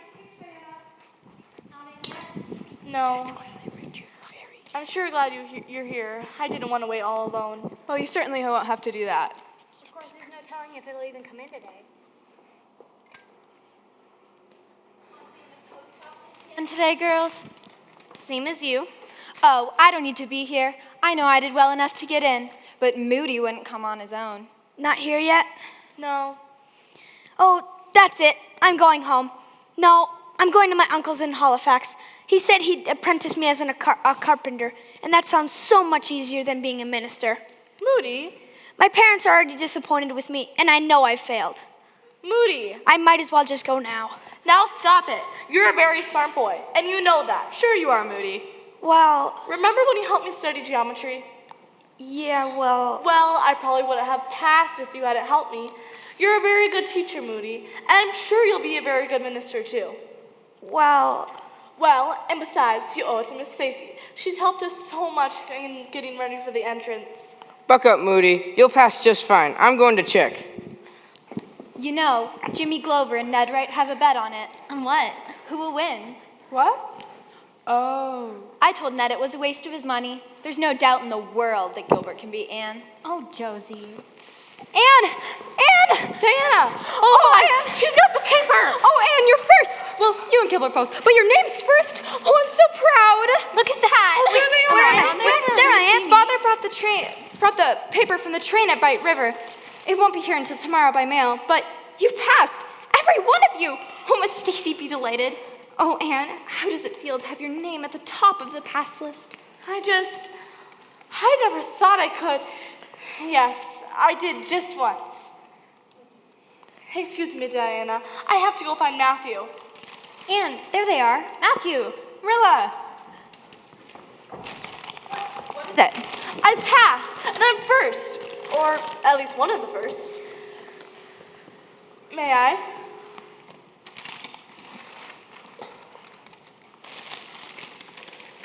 There. I always said it. I knew you could beat them all easy. We'd better be getting on. You've done pretty well. Pretty well? Pretty well?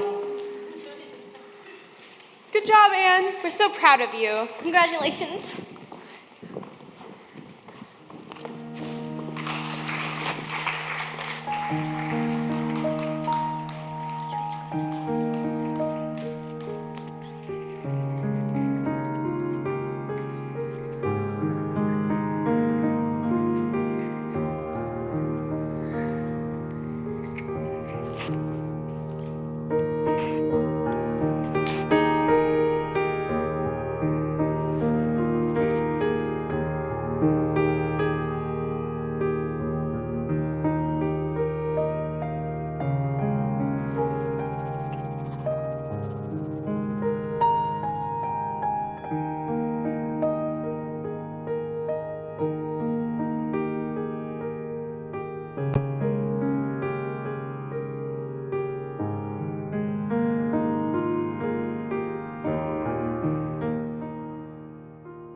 There is another, not a sister, in the happy days gone by.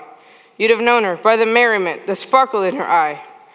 Too innocent for coquetry, too fond for idle scorning, Oh, friend, I fear the lightest heart makes sometimes heaviest mourning.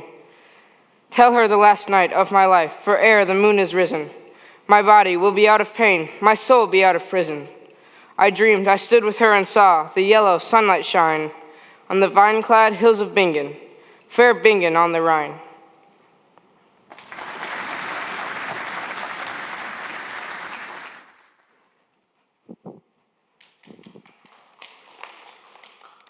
Bessie came with flying footsteps, eyes aglow with love light sweet, kneeled on the turf beside him, laid his pardon at his feet. With his brave, strong arms he clasped her, kissed her face upturned and white, whispered, "Darling, you have saved me. Curfew will not ring tonight."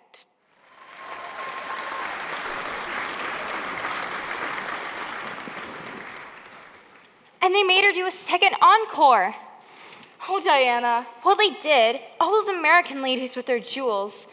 I'm so proud, Anne. She was so wonderful, Marilla. All of White Sands Hotel was shouting for Anne. Come on, do the funny one. No. Come on, Matthew would love it. Not now, Diana. And I've kept you here too long. Your mother's gonna wonder where you are. I'll walk you home. No, stay here. You're leaving tomorrow. All right, I'll see you out.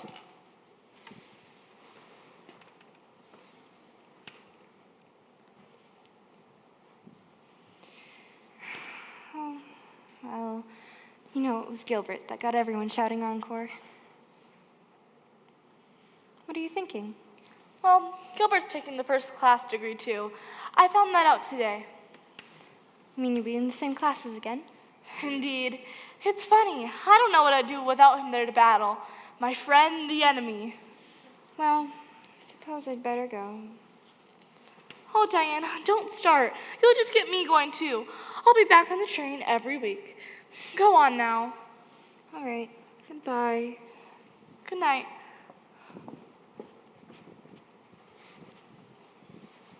I declare, my recitation has made you cry. Now that is something to be proud of. Oh, I was just wishing that you could be a little Anne. Even with all your odd ways back then, you're getting to be so tall and grown up, as if you didn't even belong in Avonlea at all. Marilla. Oh, it's all right. I was just thinking over it. Marilla, I haven't changed. Not a bit. No matter how different I may look. I'm still your little Anne, and I always will be. Good job.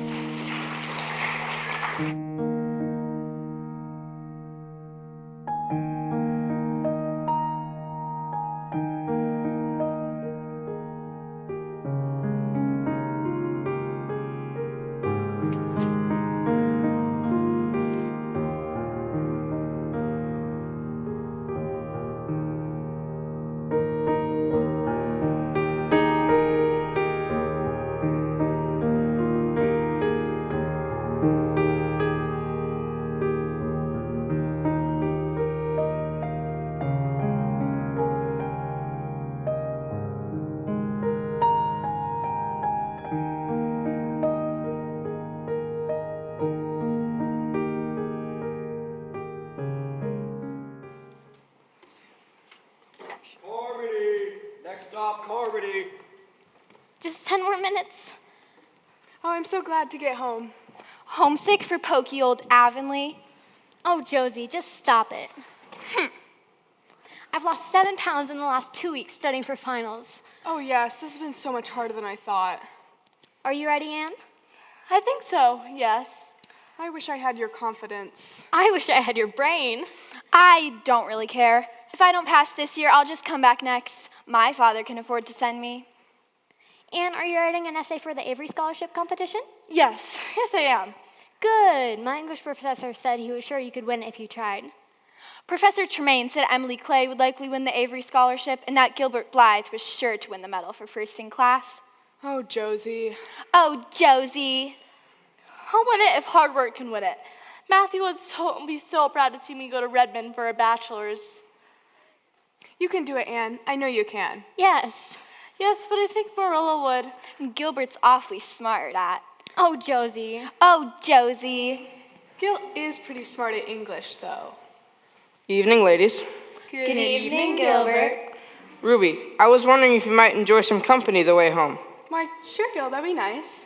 Well, good. I'll see you when we pull in. Well. Third time Gilbert Blythe has carried your satchel home, Ruby. Oh, Gil is sweet, but I really don't understand half the things he says. Oh. You know, Frank Stockley has a lot more dash and go. But he isn't half as good looking as Gilbert. Oh. I really can't decide which one of them I like best. Well, Ruby, you be sure to tell us when you figure it out. You know, it's only a few more minutes. I think I'll go sit with Gil for the rest of the way. You know, I never really thought that Ruby was the sort of girl that Gil would like. She told me once that Gilbert talked just like Anne Shirley did when she had a thoughtful fit on. Carmody! Station stop is Carmody.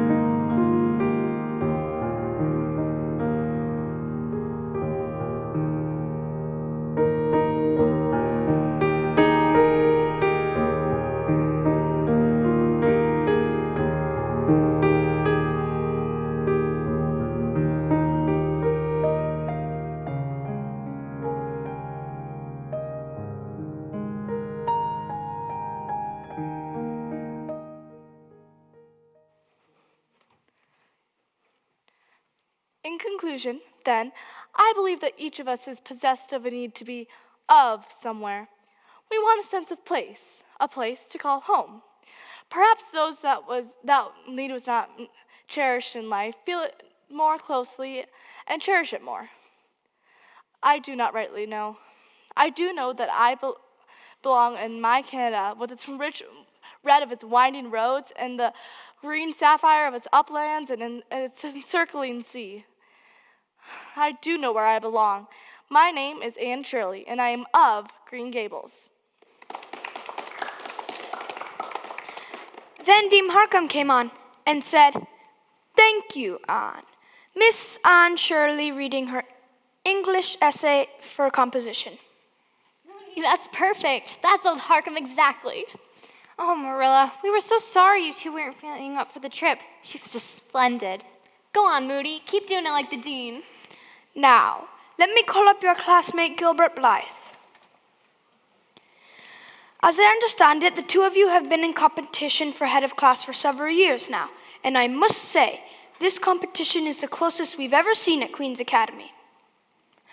And the winner for gold medal for top of the class is Mr. Gilbert Blythe.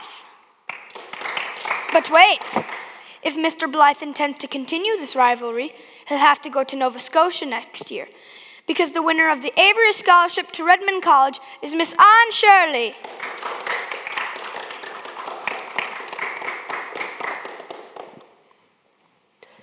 Reckon you're glad we kept her? It's not the first time I've been glad. You do know how to rub things in, Matthew Cuthbert.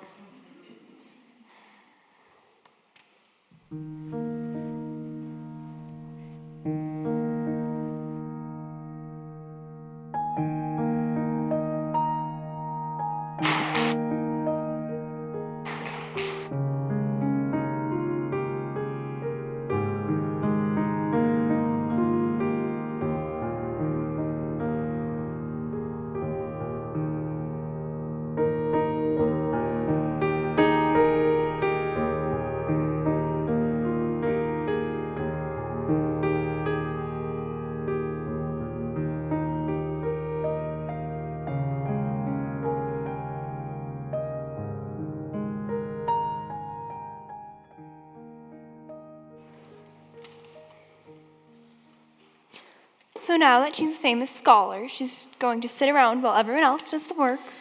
It's her first day back. One day. Marilla's making me. Starting tomorrow, I do all the chores until I leave for Redmond in September. Well, I'll have to tell you plain, Anne, I don't believe in the higher education of women. Oh, Rachel. Unfits them for women's true sphere. Well, maybe a woman's sphere is just getting a little broader. Thank you, Marilla. And all the way to Nova Scotia. Yes, Gilbert Blythe is going there too. No, he's not. Yes, he is. No, he's not. His father can't afford to send him after all. He's going to have to work a while to earn his way through. He's applied to teach at the school here for next year. Oh. It's true, Anne. Oh. I didn't think you'd be so disappointed to see the back of him. Oh, I'm not, but... But? But nothing. Oh, there's Matthew. Wasn't there something you were going to tell him? Oh, yes, about the Abbey Bank. Oh, Rachel, I wouldn't. I passed on what you said yesterday, and he didn't want to hear any of it. Well, he'd better hear this. Matthew! All we have saved is in that bank. I wanted Matthew to move it to the savings bank, but we've always banked with old Mr. Abbey. He was a great friend of Father's. Marilla, is Matthew well? No, he's not. He's had a few bad spells with his heart this spring, and he won't spare himself a mite. I was sort of hoping he'd rest and pick up now that you're home. You always seem to cheer him up. You can't tell that man a thing for his own good. I'll go out. Maybe after he's rested a bit. Well, I wish her good luck.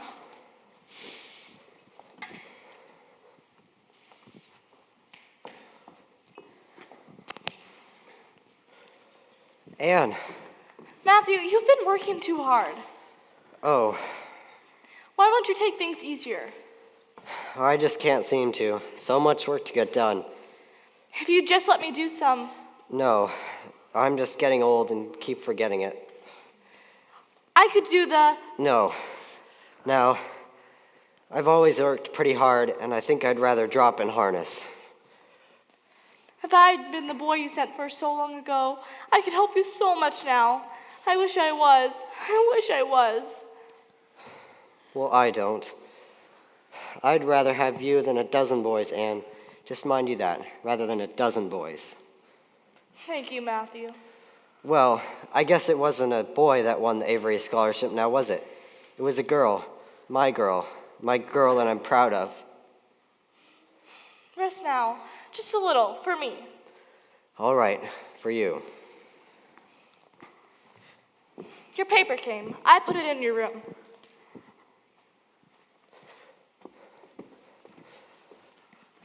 Matthew.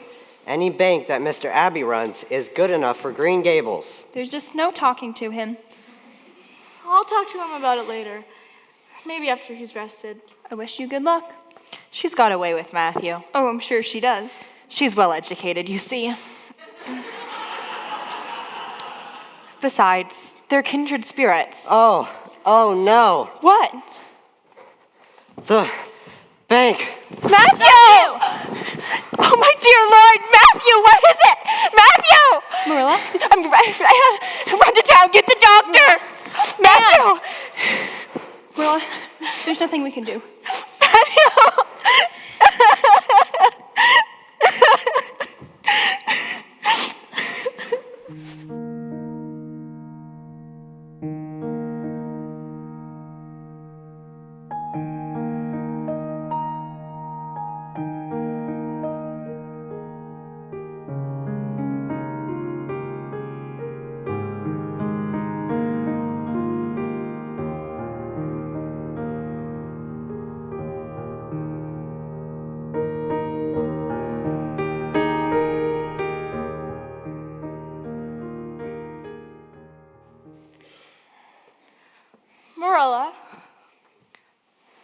Marilla, was that Mr. Sadler I passed on the lane? Yes, I suppose it was. Are you very tired? Yes. No. I don't know. It's not that. You saw the eye specialist? I saw him. What did he say?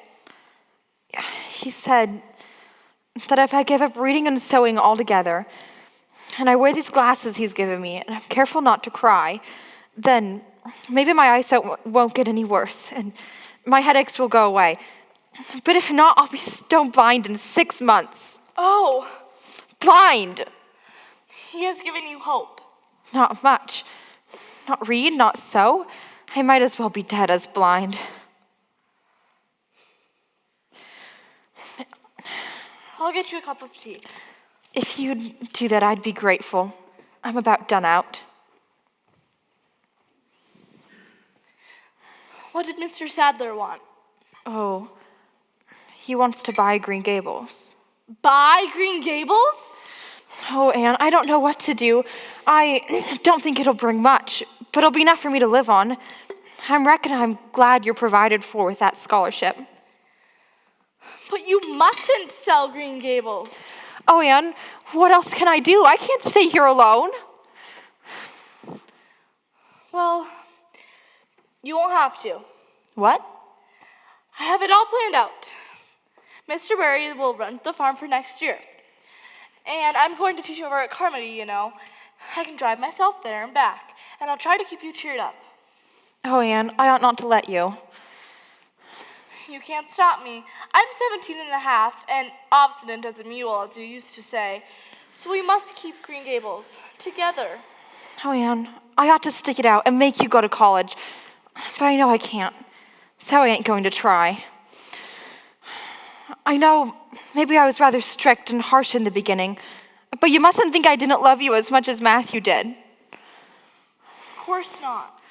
Oh, Anne, I know it's not easy for me to speak out of my heart, but at times like this, it's easier.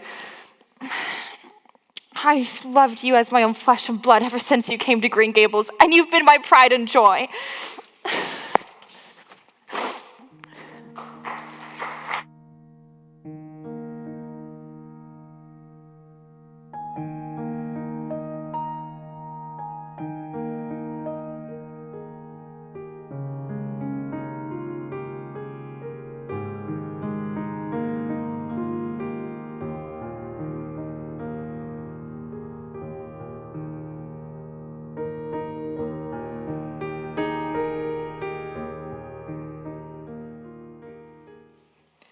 Well, she said my hair looked redder than ever. At least when I wore black, it looked redder. Well, Josie's a pie, so she can't help being rude.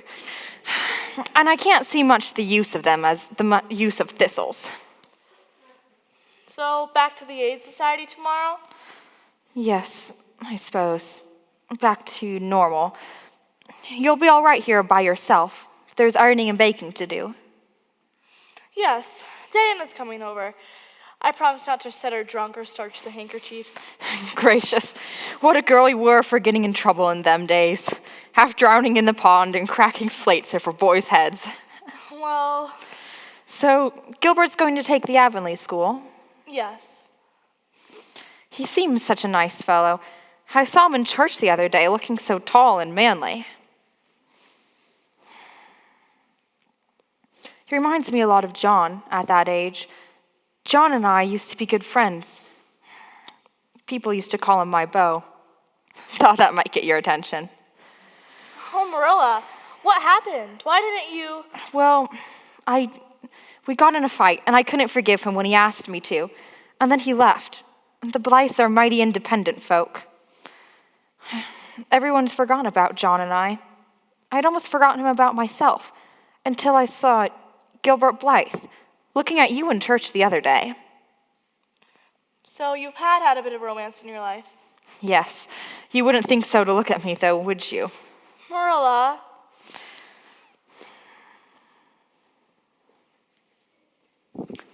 Marilla. Anne. Evening, Rachel. Beautiful evening. Yes. I declare I'm getting glad to sit down. It's a great blessing not to be fat, Marilla. I hope you appreciate it. I reckon I do. Town's pretty evenly divided, I'd say, on Anne turning back the scholarship. Oh, you're keeping count, are you? A lot of them think it's pretty foolish. I must say, I'm just glad she's giving up this notion of going to college. You've got as much education now as a woman can be comfortable with. But I'm going to take my arts course right here in Green Gables and study everything that I would at college. Oh, Anne Shirley, you'll kill yourself. No, I won't. I'll have long winter evenings. And I'm going to teach over at Carmody, you know. No, you're not. Yes, I am. No, you're not. I guess you're going to teach right here in Avonlea. The trustees decided to give you the school. Mrs. Lynde. But they promised it to Gilbert Blythe. So they did. But Gilbert went and told him he withdrew his application and suggested they hire you. He said he was going to teach at Carmody. Oh, Mrs. Lynde. He knew how much you wanted to stay with Marilla, and I must say it was real kind and thoughtful in him, that's what. So the trustees decided to take you. Well, I don't think I ought to let him. I guess you can't prevent him. He's pretty hard-headed, you know. He already signed the papers with Carmody. Oh. Oh, Anne, of course he'll take the school. Well, I don't think I ought to. Why don't you talk it over with Gilbert? What? He's right over there waiting. Rachel. He had me come in first. Well, Marilla, seems I've had my rest, and I'll be on my way home. Could you walk me to the gate? Of course.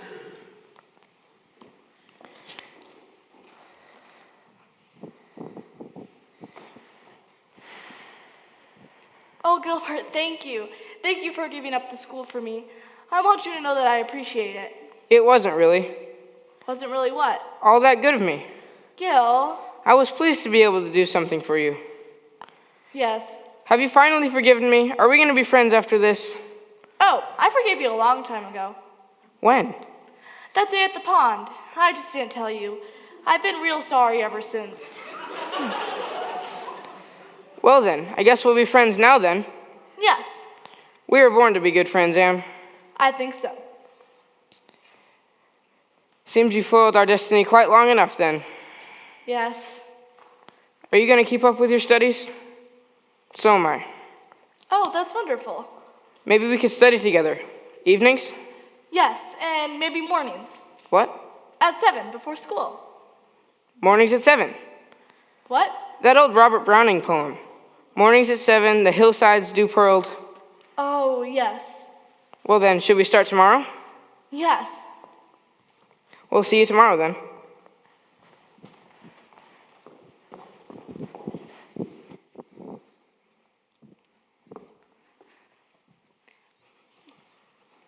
Mornings at 7. What? Mornings at 7, the hillsides dew pearled, God's in his heaven, all rights with the world.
I never thought anybody could love me.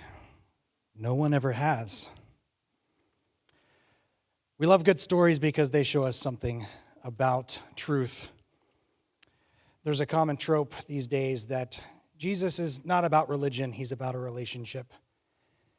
I think we may swing from one pendulum side to the other because in Scripture, James says that it's not that religion is bad, it's what kind of religion. He says, religion that is pure and undefiled before God the Father is this, to visit orphans and widows in their affliction and to keep oneself unstained from the world. I love this story because we do get that pure religion of reaching out, taking in an orphan, and building that relationship, humbling, letting the pride come down, getting to know another person made in the image of God. We love good stories, and we thank you that you were here, that we could share it with you this evening.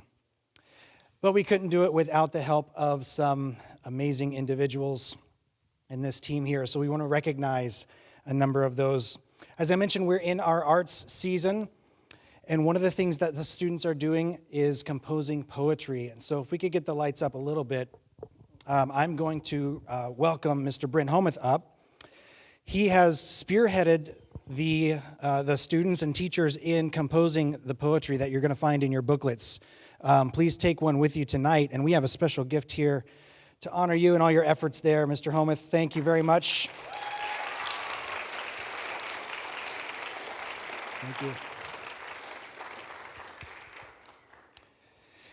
And this whole season, Arts Festival yesterday and today, in 2 weeks with the Spring Playhouse, Carrie Robillard has done so much to lead in this. Where's Carrie? I'm not going to let her. All right, Carrie, stand up. Come on up here.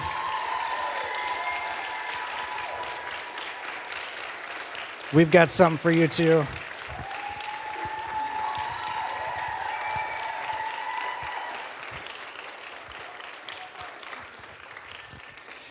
And tonight, Ms. Rochelle Lundy, our director of Anne of Green Gables.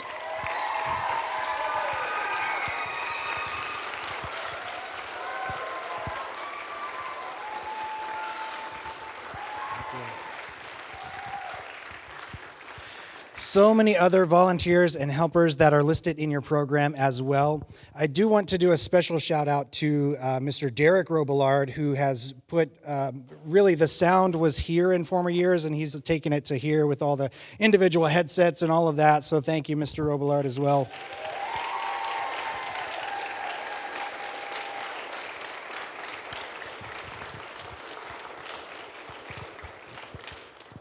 Thank you again very much. I know it's late, so if you have to get home, I understand, but we would covet any help from students or parents if you can give us a hand resetting things for the church tomorrow. Thank you all very much for attending.